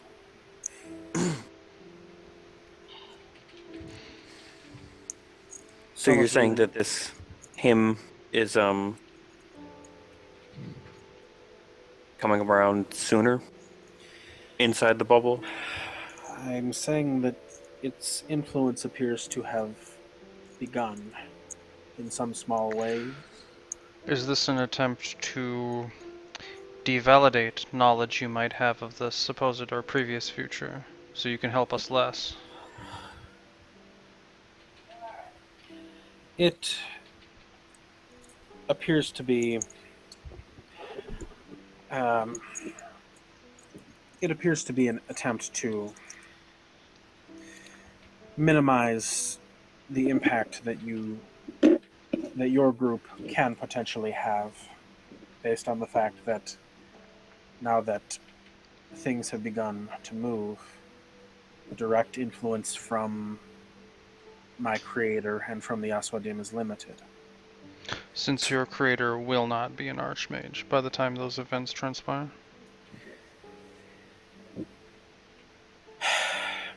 If what you mean is that the Mystagog you know as Ezra will not have sought and crossed the threshold of Imperial Mastery until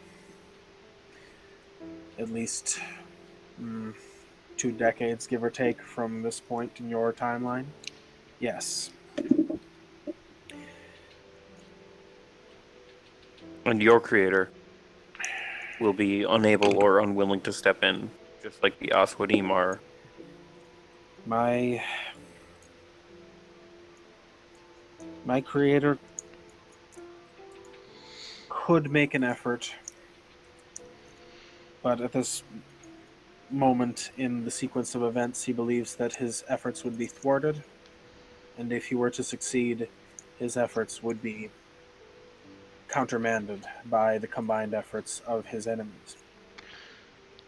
If we're able to draw out these Aswadim into acting in a way they're not supposed to, that would be grounds for success, correct? Because they would suffer ultimate consequence?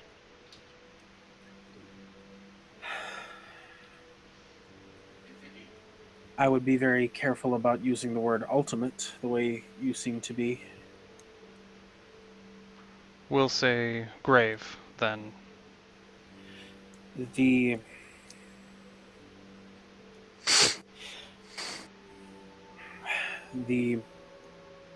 actions they are undertaking are, by their very nature, extremely grave. It is, of course, irresponsible to assert that they are above human morality.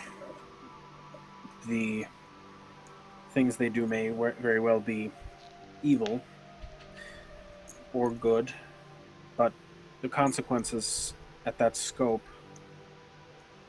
are earth-shaking in a fairly literal sense. So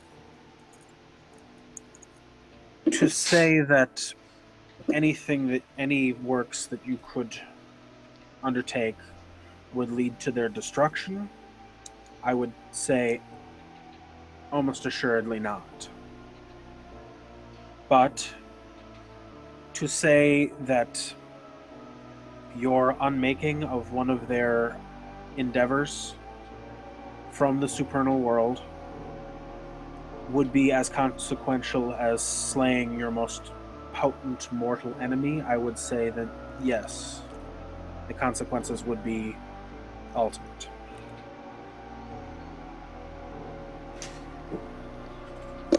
If you could orchestrate for the Pax Arcanum to force them to relinquish their claim to anything pertaining to the events manipulated by my creator in this metastable time level, that would constitute victory. But more than likely, we will have to remain victorious against their champions as they appear. You will most likely have to win some sort of phenomenal victory against them, in so far as they're bound to have many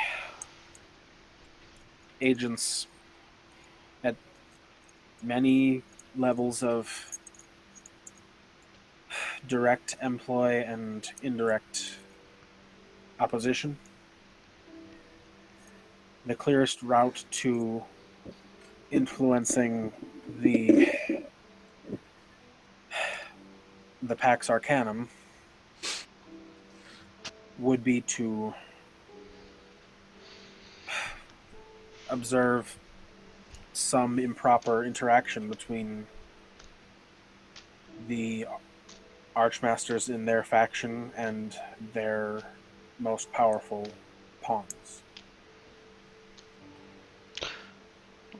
Would what is happening here be considered such an interaction?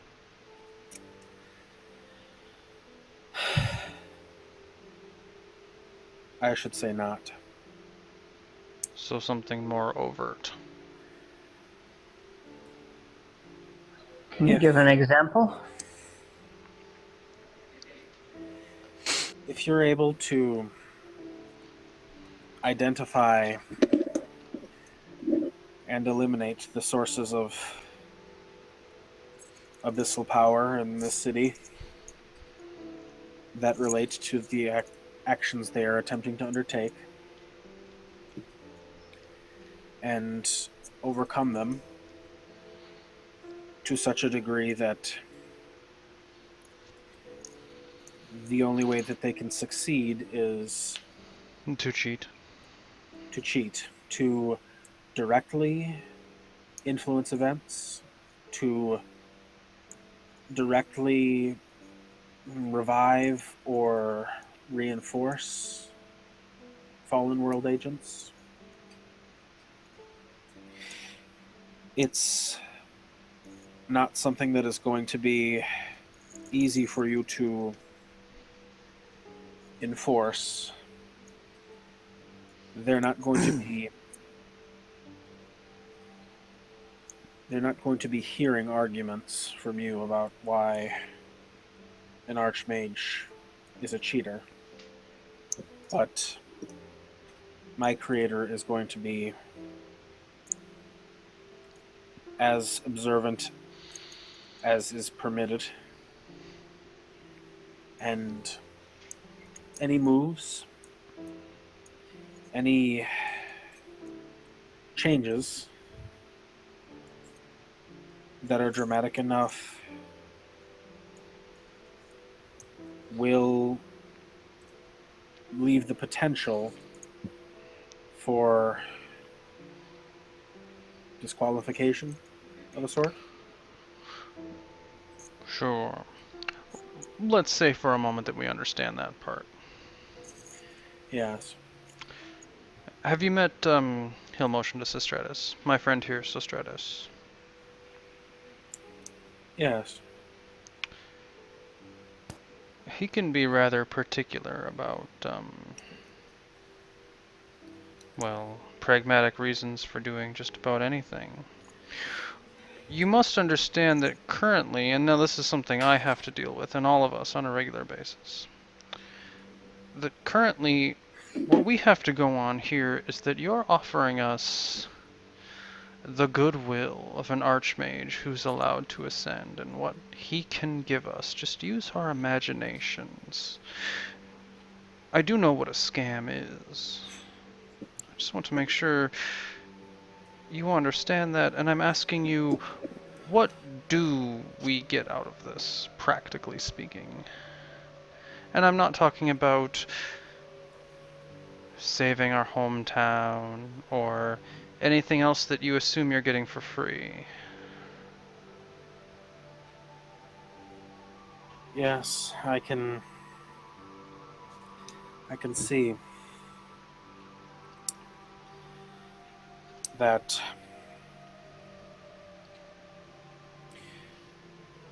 asking someone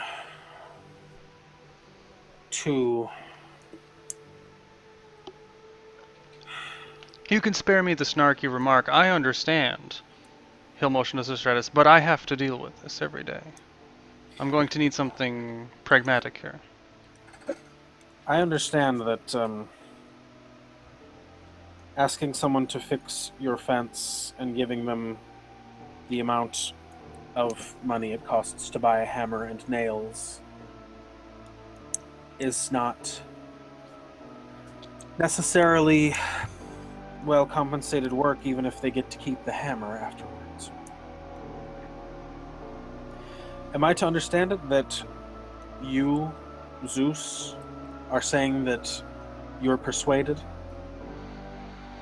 and that Sostratus is the obstacle, or are you trying to colorfully state that all of you need more persuasion? Does it matter if we all need more persuasion, if at least one of us needs more persuasion? Split the difference between the two. When I need to get things done, I need real reasons to get them done, is what I'm telling you.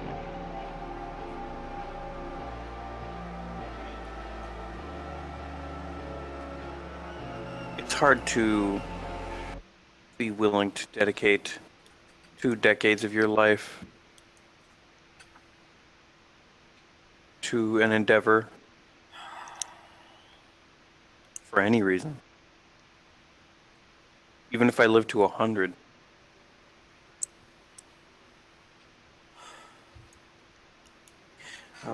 Just a second, guys. I gotta check on something real quick. Sure. It's probably the sound of screaming. We just can't hear it because our ears aren't well enough tuned. Whip, whap, whap.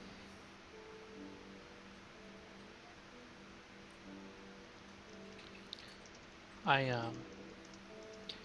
hope you guys all know exactly what's going on, because I lost track about half an hour ago, and I'm basically going to ask someone to break it down for me. To break it down so for I don't you, have to watch the video for like 2 hours.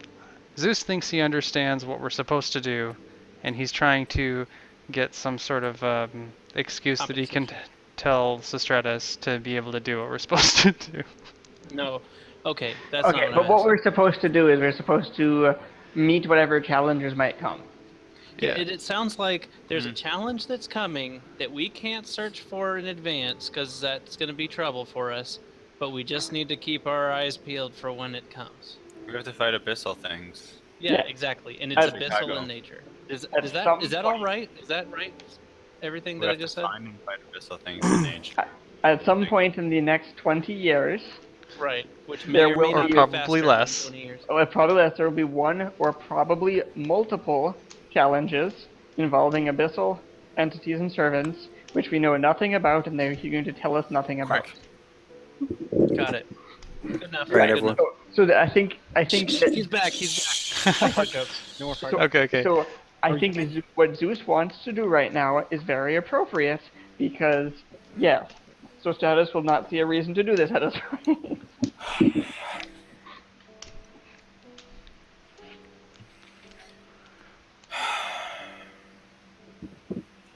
Yeah, he'll sort of consider momentarily. I am, of course, empowered to use what power I have to assist you. It's not out of the question for me to offer you aid and assistance that isn't directly related to this matter, if it is persuasive to improve your life or help you to solve problems or otherwise empower you to move forward in the way you see fit. Yeah, what about power? I mean, we're going to need something when this comes up.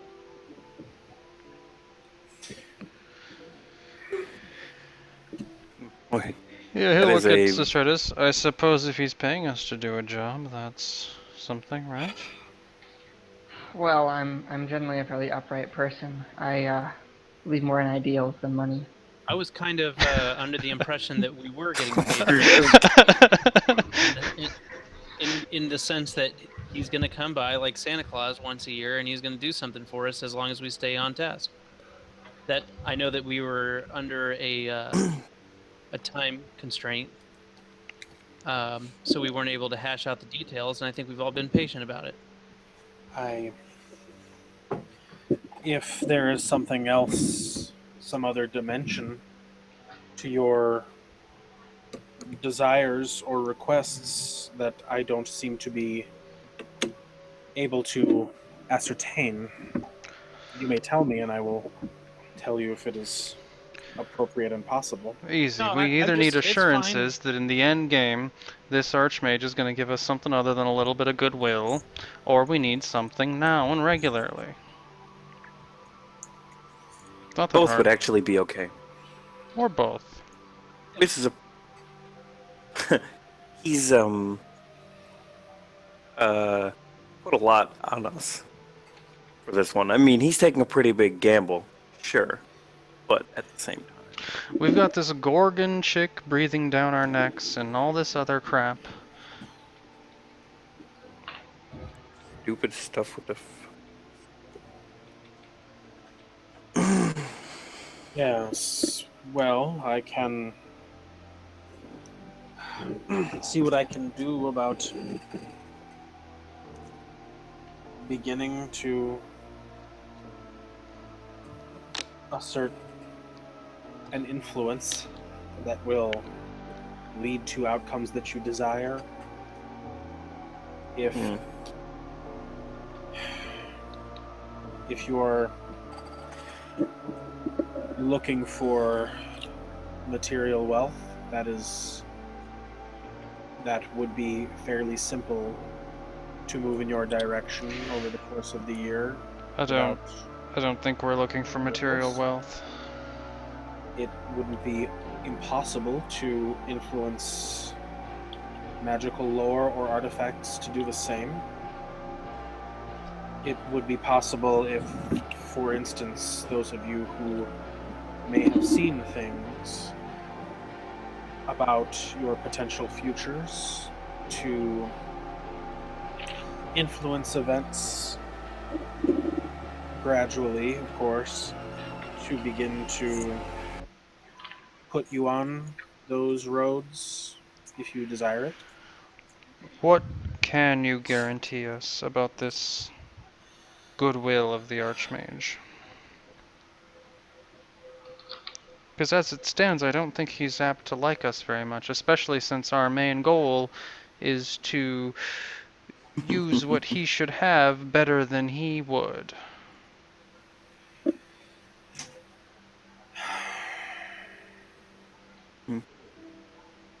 His liking or disliking of you is not especially germane to influencing outcomes. Now that you are here and you are whom he has placed his bet on, whether or not he likes you is immaterial. However, I do understand what you're getting at.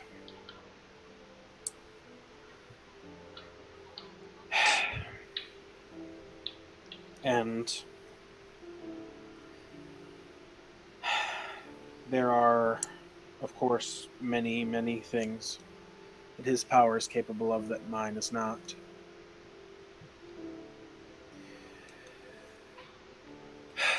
Among those things, and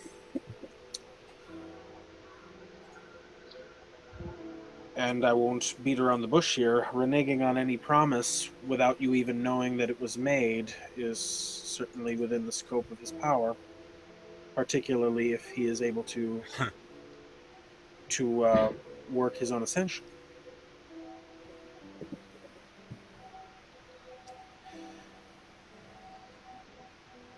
If there are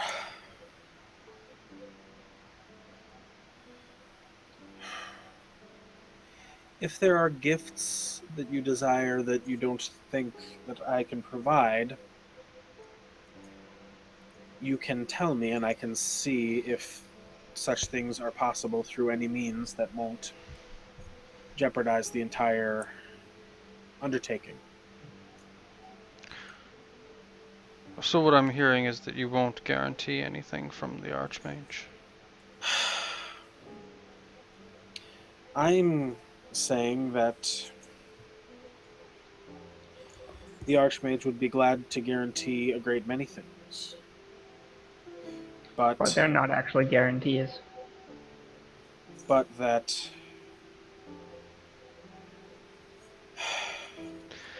we cannot circumvent trust. That is correct.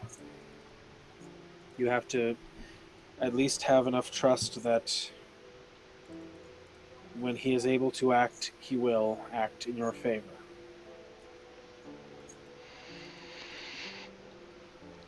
So then, the route of both.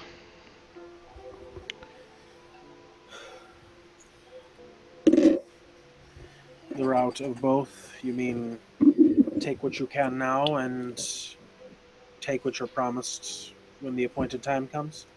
Precisely.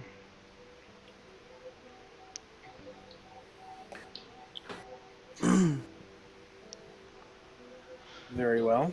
If we're combating the Abyss, he'll look around. My first thought would be arcane power and knowledge, as much of it as we can acquire.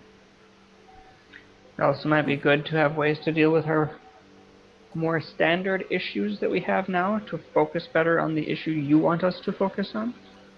Yes. I'm concerned about, well, I don't really know what to call her. The Oracle lady who... not be named. Yeah, who you can't say her name. He knows what we're talking about. She is a problem. Yes, I think I know to what you are referring. I'm even a little hesitant to speak of her in such general terms.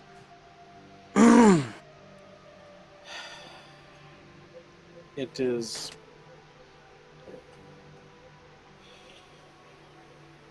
difficult to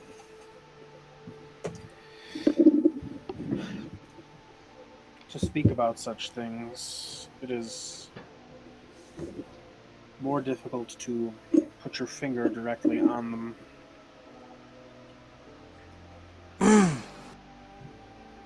She has access to, well, areas, for lack of a better term, of the fallen world that almost no one else does.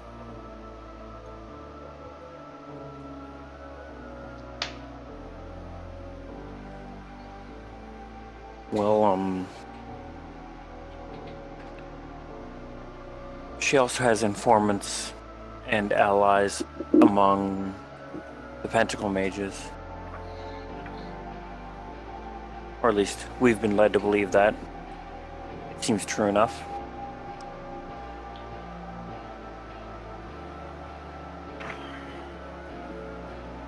You've implied that you can nudge things in our direction. Artifacts, information, that sort of thing. Yes. What about that sort of information? About how our enemies are using our allies against us?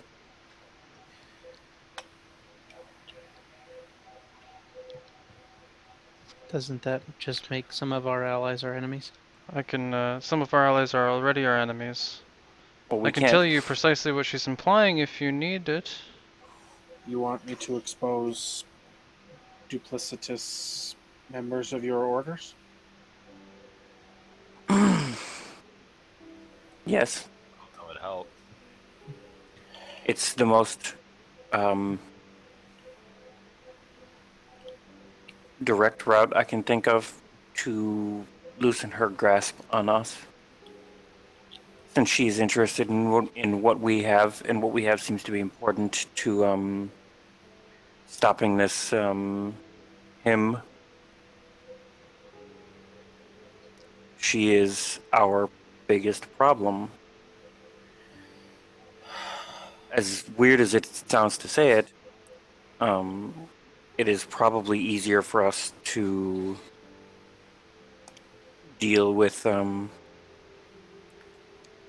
you put it, duplicitous members of our orders than it is to get into whatever deeply entrenched bullshit that she's in the Fallen world. Well, my recommendation to further those aims, I can forge in each of you a powerful destiny to be ever vigilant, root out and eliminate spies within your orders,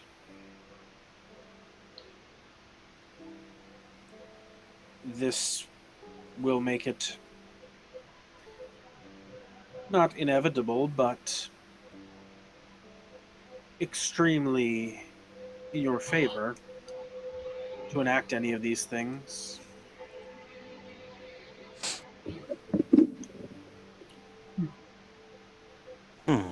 That might not be quite the right route. You might want, instead of... What? You might want to seek specifically for her allies or her workers.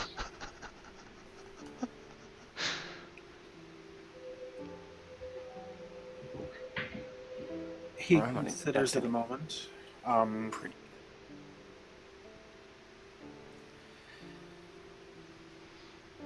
Would you say that an appropriate destiny for you all would be to find and limit the unseen influences of the throne? Yes.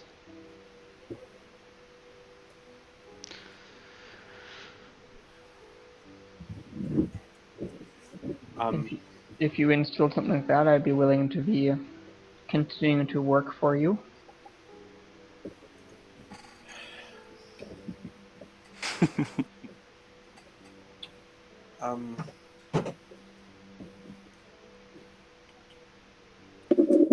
Yes, and he'll Of course, this is not superseding prior agreements or other things you're saying. This is an addition. I'm not sure which agreements you're referring to. This is the thing that I'm doing. Is there something else you would like right now? You're going to continue coming back and asking us and helping us and assisting us in this way in the yearly fashion? Of course. In fact, this destiny will persist for the span of 1 year and 1 day. If it proves fortuitous, we can renew. How traditional.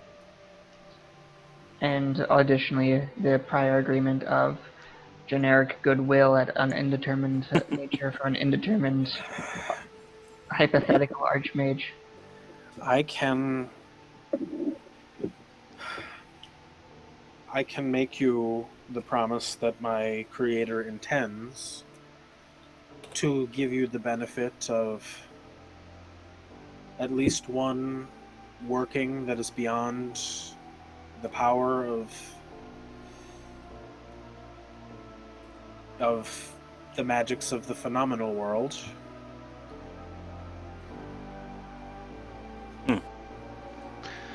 And that you will nag him about it when the time comes.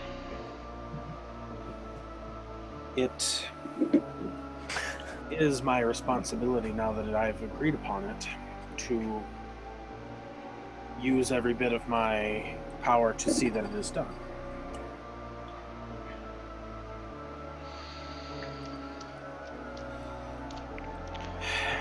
The benefits of having a relationship with time such as I do is that even once my purpose is fulfilled, my debts still remain.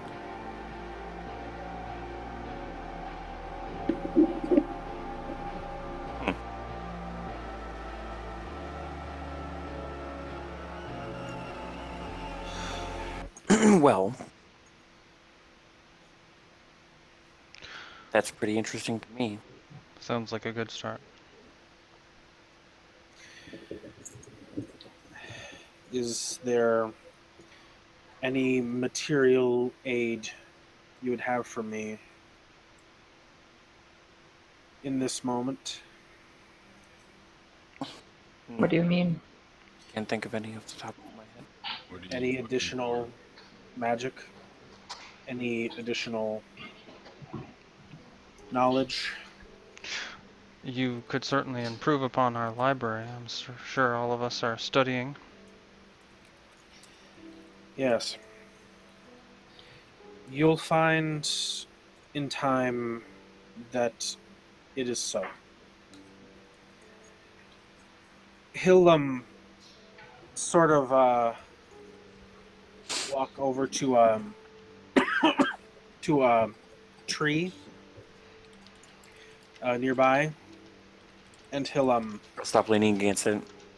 yeah, he'll sort of walk one sort of lazy circle around it, and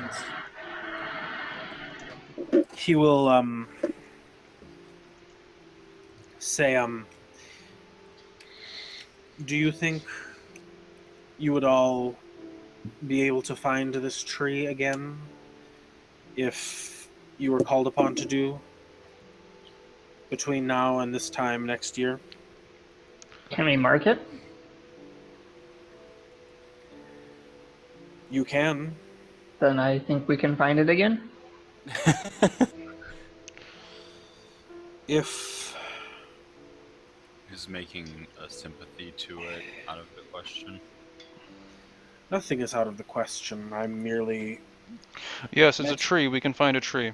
meant to suggest There you that if you need to contact me between this time and our next meeting, if there is something that you need to ask for that is more specific than the acquisition of further knowledge, I would have you leave me a message. Written should suffice.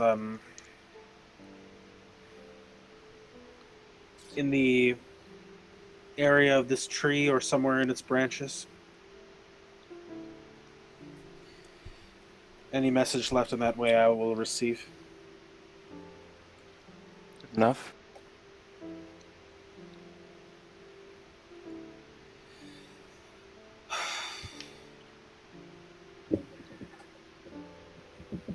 In that case, are we all satisfied with this meeting?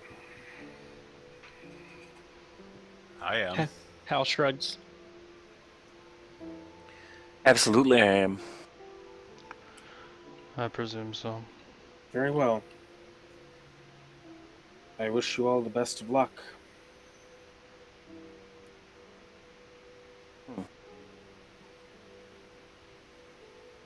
And do try to remain safe. Oh, always. We'll see. Sure. He, nods and he'll start walking off. Yep. Well, that about went as well as I could have ever imagined. Went better than I expected it And he did cast that Destiny thing. You didn't see any spell effects go off. to. Can I examine? Fuck it. I'm gonna move on. Ed, can I use Fate I don't know how Mage Sight works. Can you still look at? Yeah, I mean, basically, you can.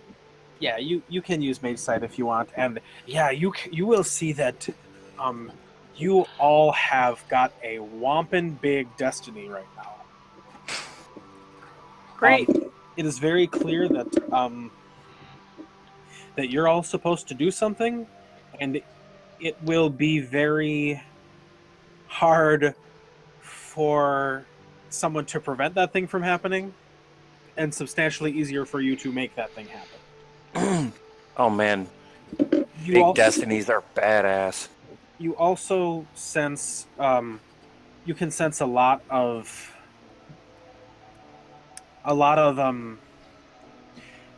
kind of other noise in the aura of a fate nature. A little bit of inspection will basically get that it does look like when he wished you good luck, you are going to get good luck, at least for a day or two. Awesome. And yeah, I mean, it seems like things are going to go your way for at least the way home, and then a little while later. So is looking forward to green lights. Mage that using fate-based magic for material gain is bad? Not bad. Dangerous. Risky. Which are you talking about? Like the various spells where you can just get something granted to you, but then it comes with strings attached? Well, I'm talking about like going out and buying a lottery ticket right now.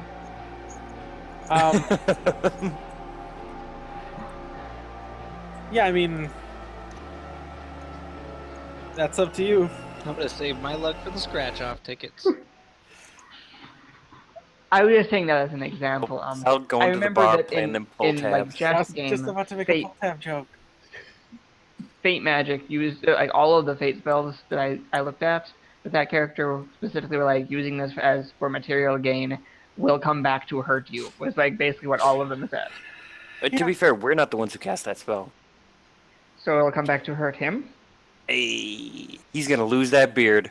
Yeah, I feel like you go to the bar and you like buy up a bunch of pull tabs, and then it's like some drunk redneck is like, "Hey, I was buying out of that bin. I'll fucking kill you," and you're like, I'm being stabbed by a broken beer bottle. Kill Greybeard, not me. He stabs you, and Greybeard. An old man granted me blessed luck. Oh, I'm sorry. I'm gonna go out and kill an old man that I find. This is all sounding more and more likely. In Mage the Awakening, anything's possible, especially a weird drunk guy killing a random old man. About as possible as a flaming invisible ambulance. It's about as possible as shooting a baby. Hey, look, okay, it was just a one time. One's enough. That's super true. Yes. All right. I can't help but feel like you've made some of our characters out to be villains in the future. I don't understand why. It makes you really wonder why he chose us. It does. Well, I mean, I think he chose. We could probably have asked that, but now we're going to have to wait another goddamn year. I was thought about asking that. They were choosing the order, or our cabal, and we just happen to be the caretakers of that cabal right now. But he didn't choose the other members of the cabal.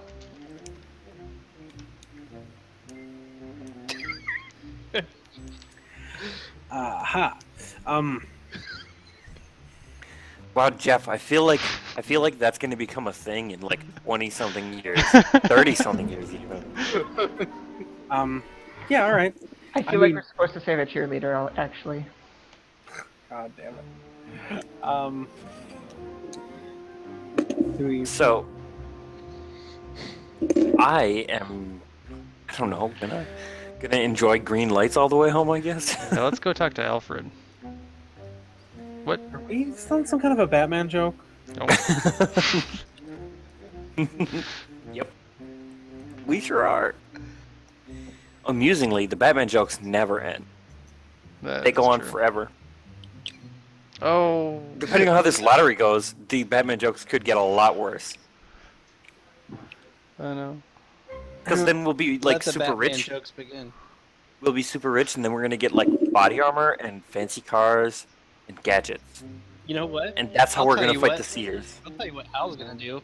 He's not gonna believe that he got any good luck at all, and he's gonna take some willpower because he's too pessimistic to go ahead and try his luck on anything.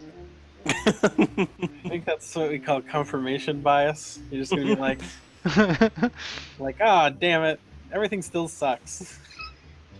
It's like, well, I didn't grow any more inches this year, so fuck that guy. I found a $10 bill on the ground. Cypress found a 20. Yeah. Bullshit. Good luck, man. Yeah, I mean, basically, you'll all. Cypress is also like, this is the best sandwich I've ever had. Literally. You'll all experience a run-of-the-mill amount of good luck. Nothing phenomenally good will happen to any of you. Do I get janitor employee of the month? Janitor. Yeah, I mean, you know. Not custodian.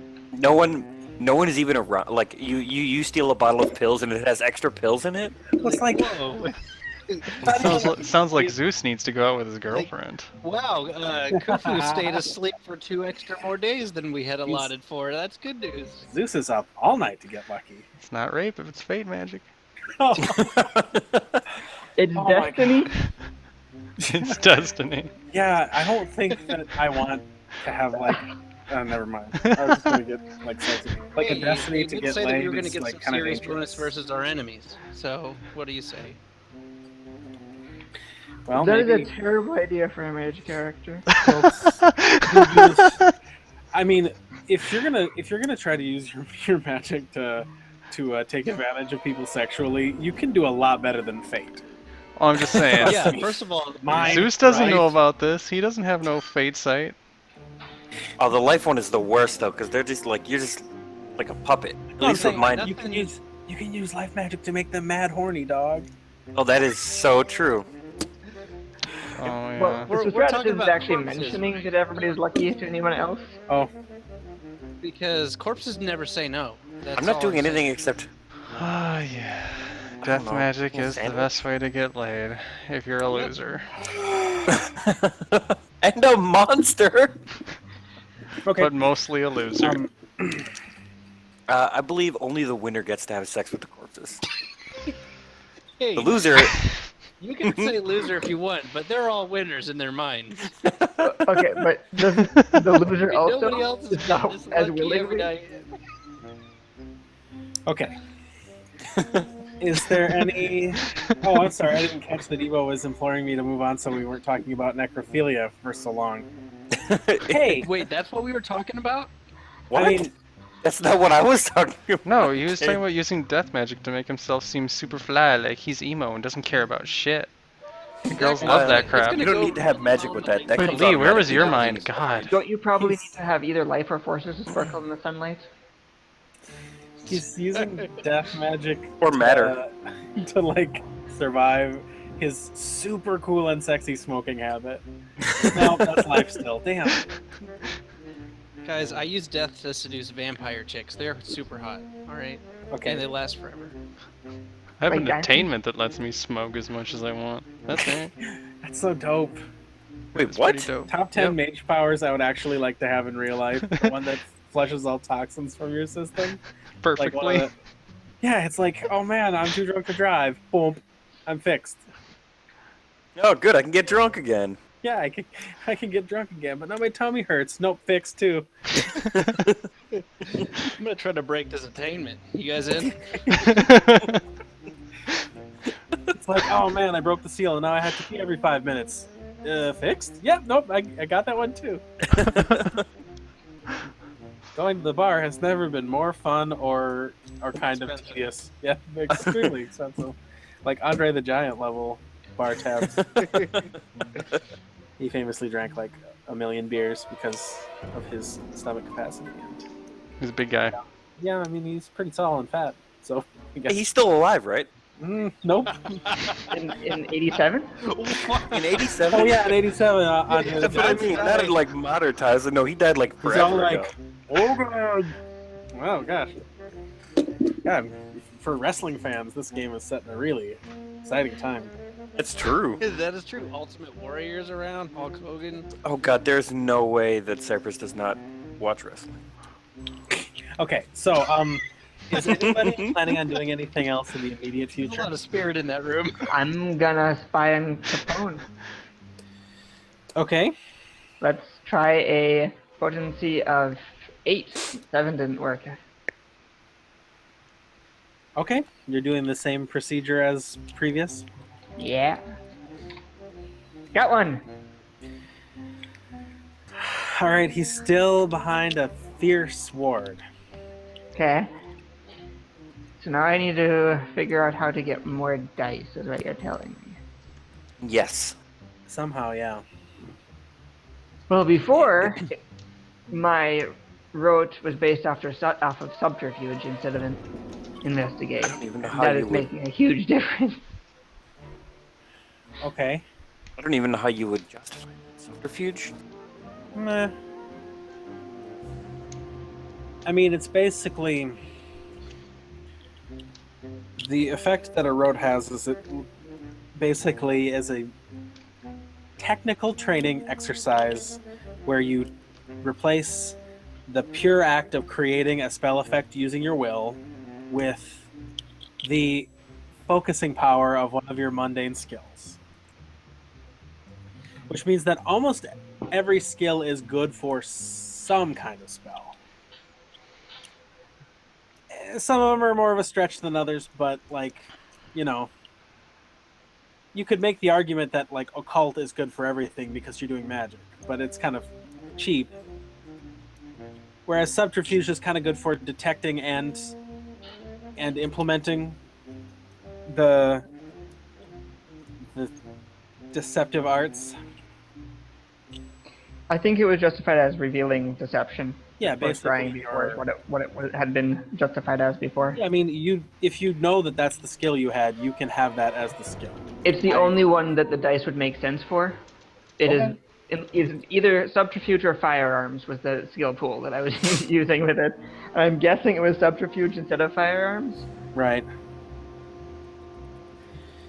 Well, yeah, firearms is one of those spells that's seldom appropriate for a rogue. Unless you're shooting at people. Yeah, I mean, I could come up with a situation where it would work. Shoot scrying spells at people? That's not what I mean exactly, but okay. Okay, so if I can use subterfuge instead of investigate, Yes. I can go up to 8 potency with the... You did 8 potency, didn't So you? is multiple I can go up to rolls 9 over a long potency. period of time no longer a thing? What's that? Is multiple rolls over a long period of time no longer a thing?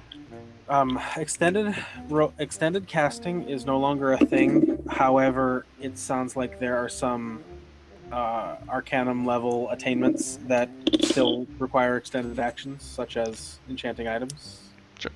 But for the basic mechanics, even if you're doing a ritual, which, hey, if you're... yeah, basically, if you're doing a ritual, you still just do one roll. If extended actions are out, you get no complaints from me. I'm okay with that. You get the main benefit of extended casting is that you save the reach you would have otherwise had to spend to do it faster. Yeah. And also you kind of have room to let your hair down vis-a-vis yantra implementation. So, Sure. do we have any mana available? Are we you just asking jump everybody over else, or are you asking me? I don't remember what the situation with mana in our sanctum was. Since Cooper was in because- charge of it before. If you come with me So- to work, I have an endless supply of mana. Oh yeah, it's really wishy-washy. We have if I remember correctly, we basically have a big bowl of sand, and we also each of us when we left the area with the scroll, we took handfuls of mana beads, Yeah. So What I'm getting those- from this, Rory, is that you can have mana, but you have to eat sand. You can. we have Probably. infinite bowl You of can sand. also learn this. How does eat sand? You don't have infinite mana, but for the purposes of this session, we'll just say you have enough mana to do anything that you want to do with mana, unless it's literally like firing 50 points of mana into the sun. also, out of curiosity, or to Haha. no, So didn't I we did also clear get my a mana. cup? Didn't we also get a cup that if we put Do a pass magic into, it will turn it into drinkable mana? I thought we.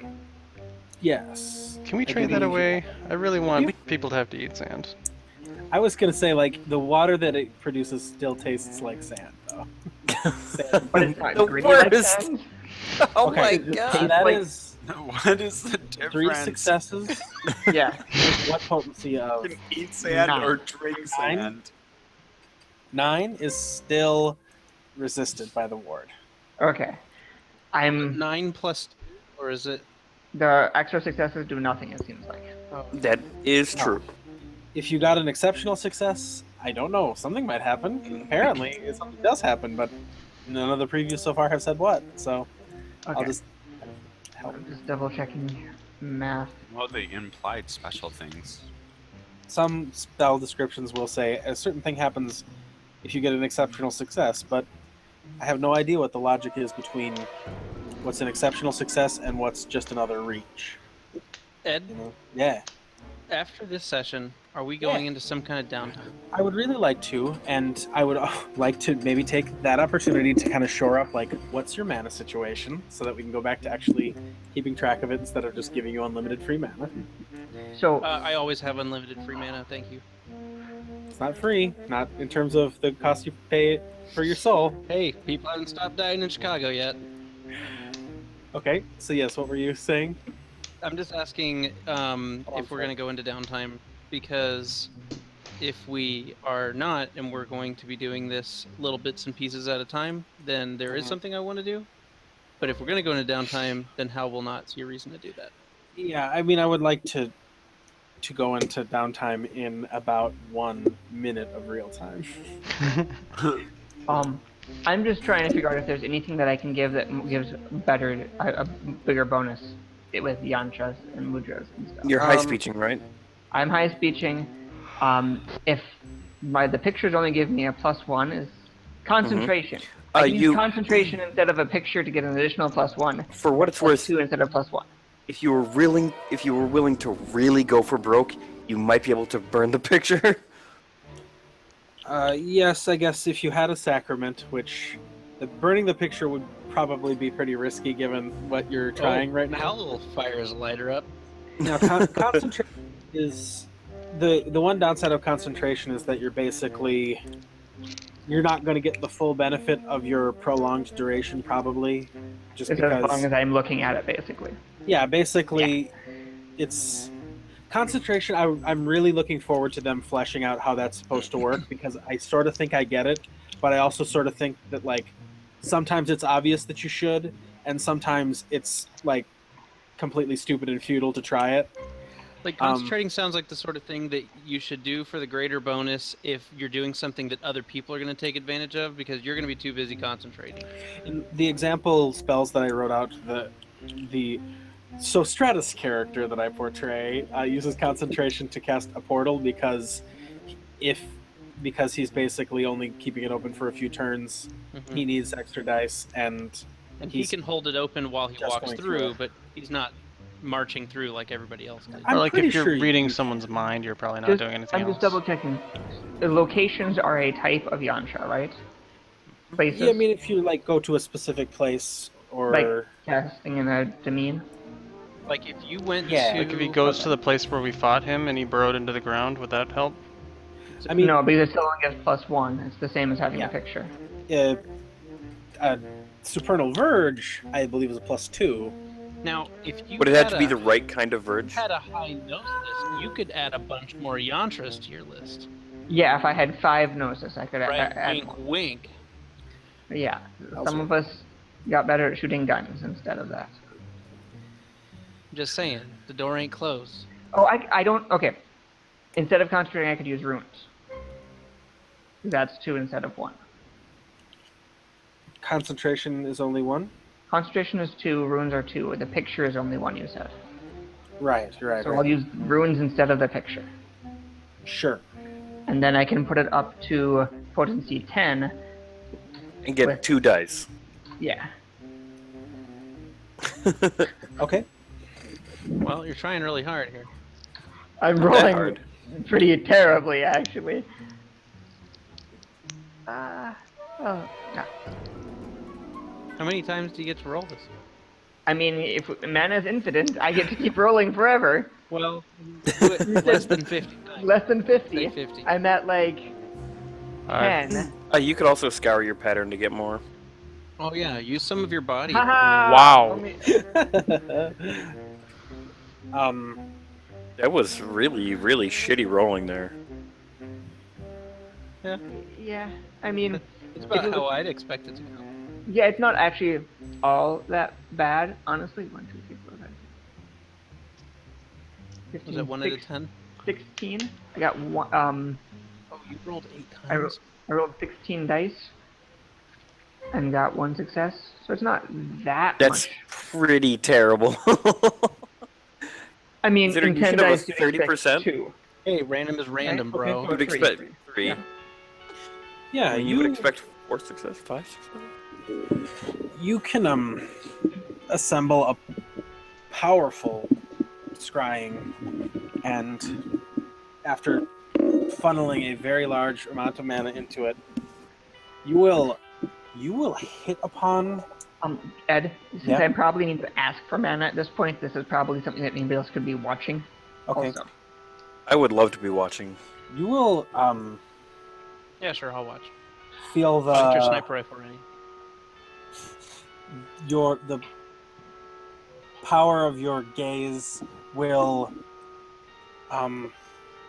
just at about the point you would expect it to impact with the ward, it will sort of wash over and through the protection that the ward provides. And yeah, you'll see the man you recognize now as Capone. He's dressed in basically kind of casual attire. He's got like a polo shirt and slacks. He's pretty bald and fairly large. He's sitting in a room. It looks kind of like a small, well-appointed dorm room with like a bed, a chair, a table. He's watching television. Judging by the like decor and material composition of the walls and doors and everything, it looks an awful lot like the building he was in the last time you scryed on him. Where he appeared to be in some kind of reception area, and your scrying was cut off by some unseen actor. Mm-hmm. Yes, and he'll sit there momentarily, just kind of. He's watching TV. He looks tired, but like he's not fixing to fall asleep. Just like he's relaxed and bored. I'll say, what are we planning? What are we looking for? Any clues of where he is? Anything that he's up to? Getting a better idea of his location? I guess, Ed, Ed, are there a response from us doing this? Last time there was a response.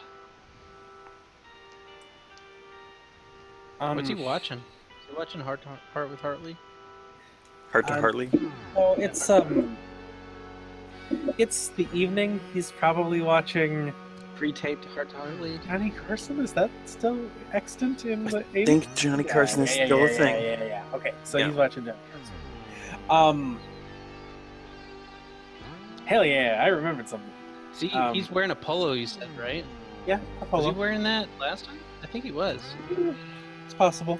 Is that his thing? Was he wearing the same color shirt he was wearing before? Does he work at Best Buy? After you watch him for about 5 minutes, you will see the door to his room opens, and he will turn and look over there. There does not appear to be anyone there. This happened last time. There's a mosquito in here. Oh, was that the pigeon? We lost it? I'm sorry, no. There was a mosquito and it like flew right toward my forehead, and I was like, ah. Yeah, he'll sort of look in that direction for a moment. And then he'll start to say something kind of like, "What do you?" And then he'll stop again, and he'll narrow his eyes, kind of at wherever it is that he's communicating, where there doesn't appear to be anyone. Is there anything out in the hallway? Is there any magical effects going on?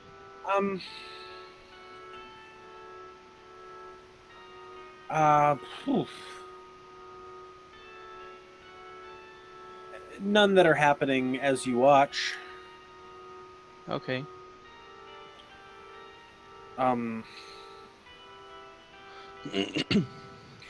Yeah, and he'll sit back down, face the TV. Ed, does he have a particularly strong fate of any sort, or destiny at this point?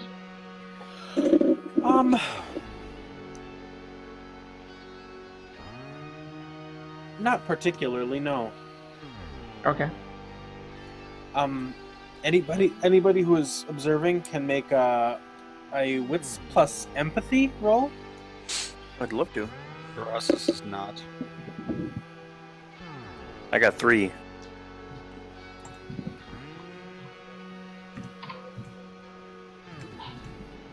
I get wits plus empathy. I have that. All right. Slam dunk. 0 or better. Everybody who got at least 1.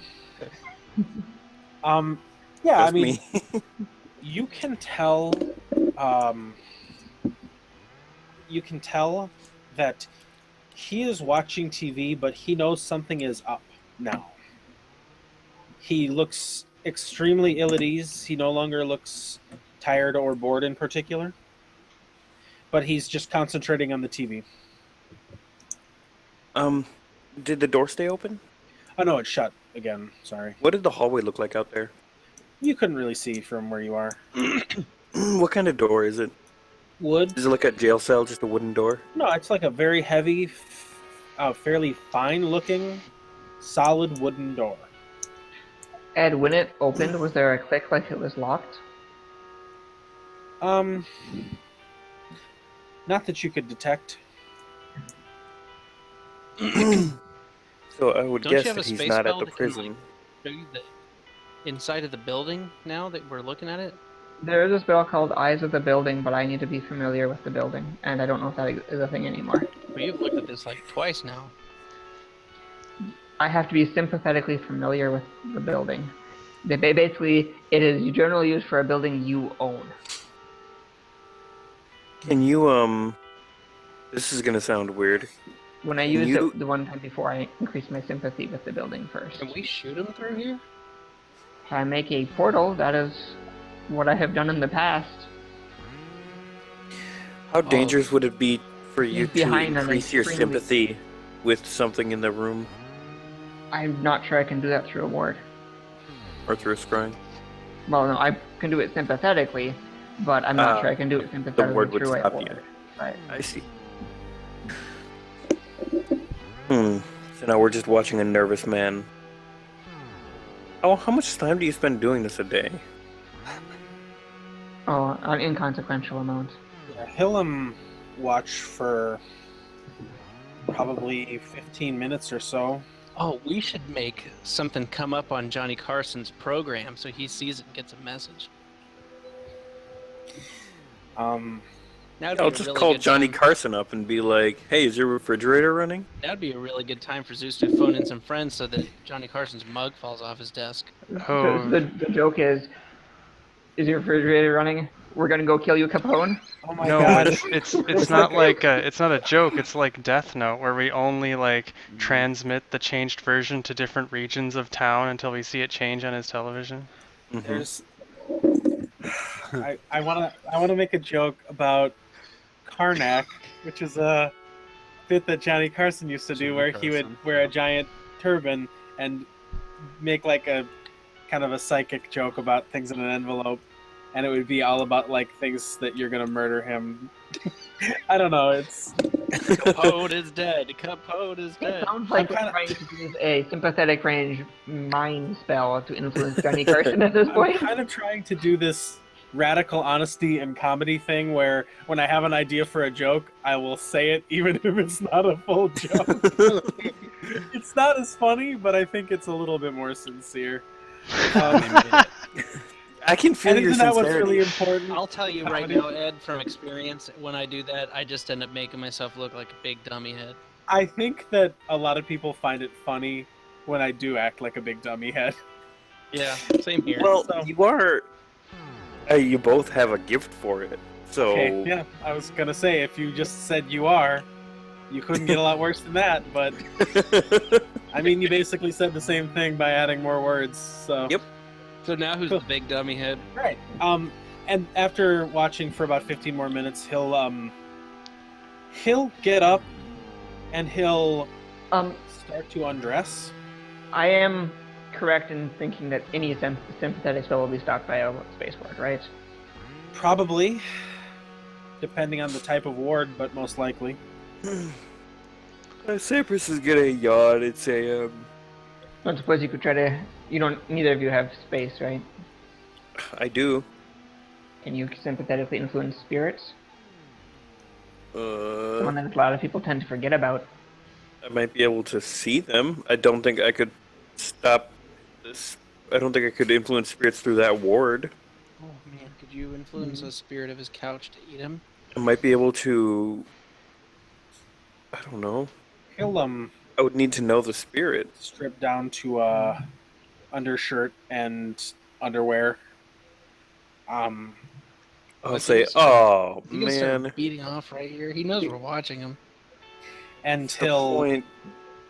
turn off the TV and climb into bed and turn off his lights. Darkness, the perfect way to foil a crime.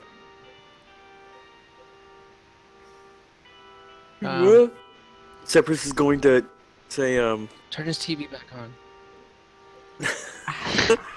I would love to do this type of thing, No, but this isn't fun unless you can do anything. I just want to watch this guy. "Oh, I'm done watching this guy. I'm gonna go and." you guys have obviously never done long-term stakeouts before. No, and if I have my way, I will avoid doing that. For the I rest beg of to my differ, life. but I believe that word means something different to me. Oh, going out for steak. That's what he's saying. I had a I stakeout can once. do It that was for a actually while. at a church. They were holding a stakeout. Stakeout is like 0.5% decisive action, 99.5% watching fat guys in their underwear. If you're For not Zeus, it's 100% medium rare. That's all I'm saying. Whoa, sweet steak joke, brah.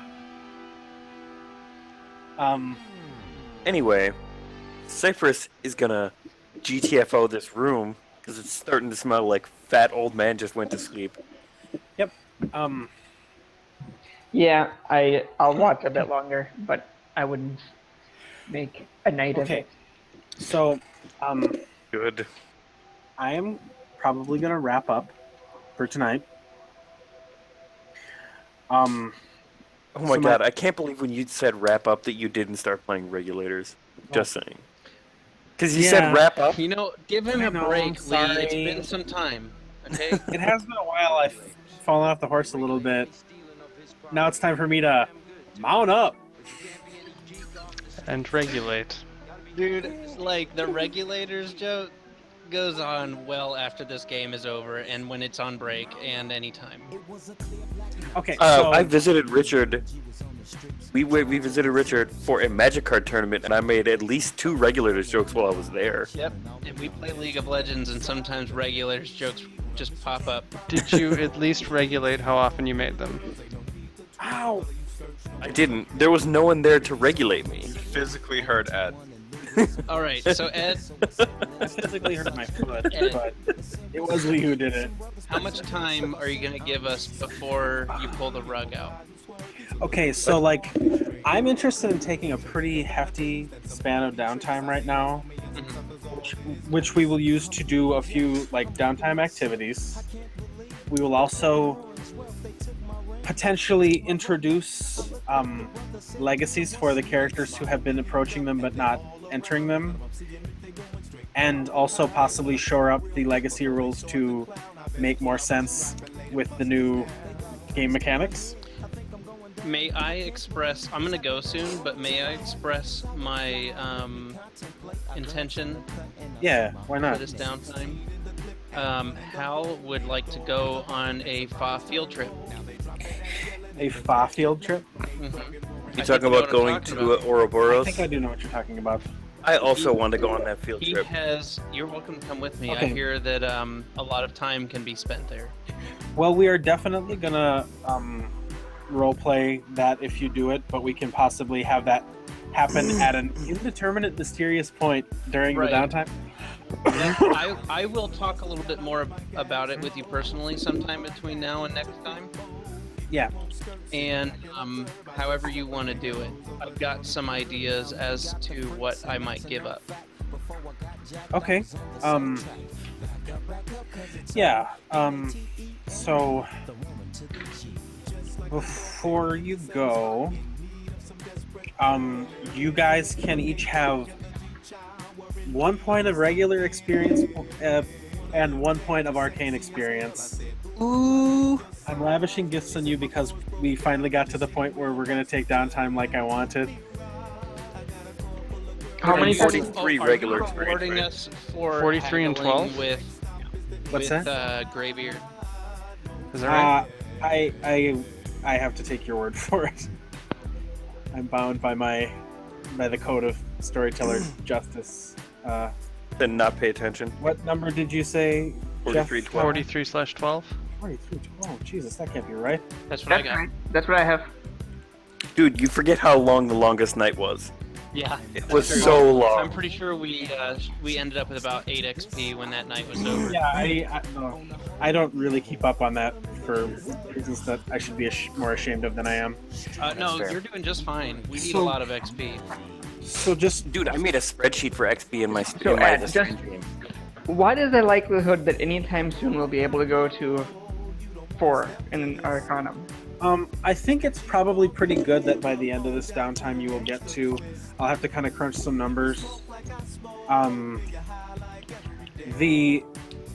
don't know if you were here the whole time or if you missed part of it.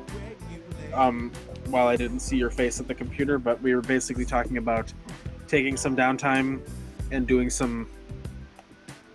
possibly a couple of downtime activities that will actually be role played, but for the most part it'll be kind of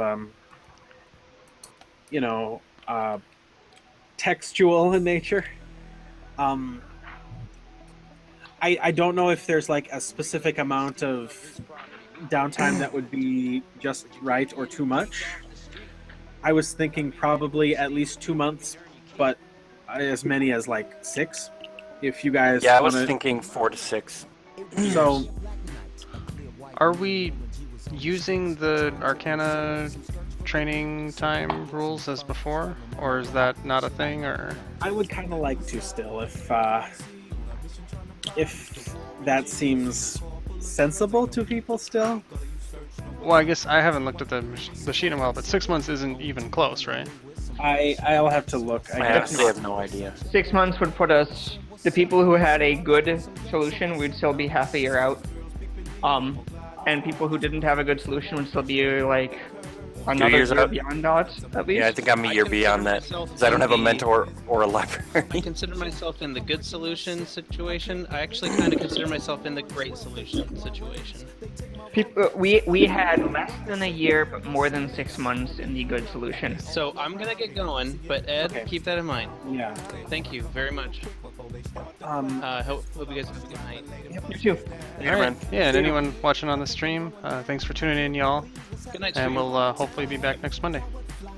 Bye. Bye. Later.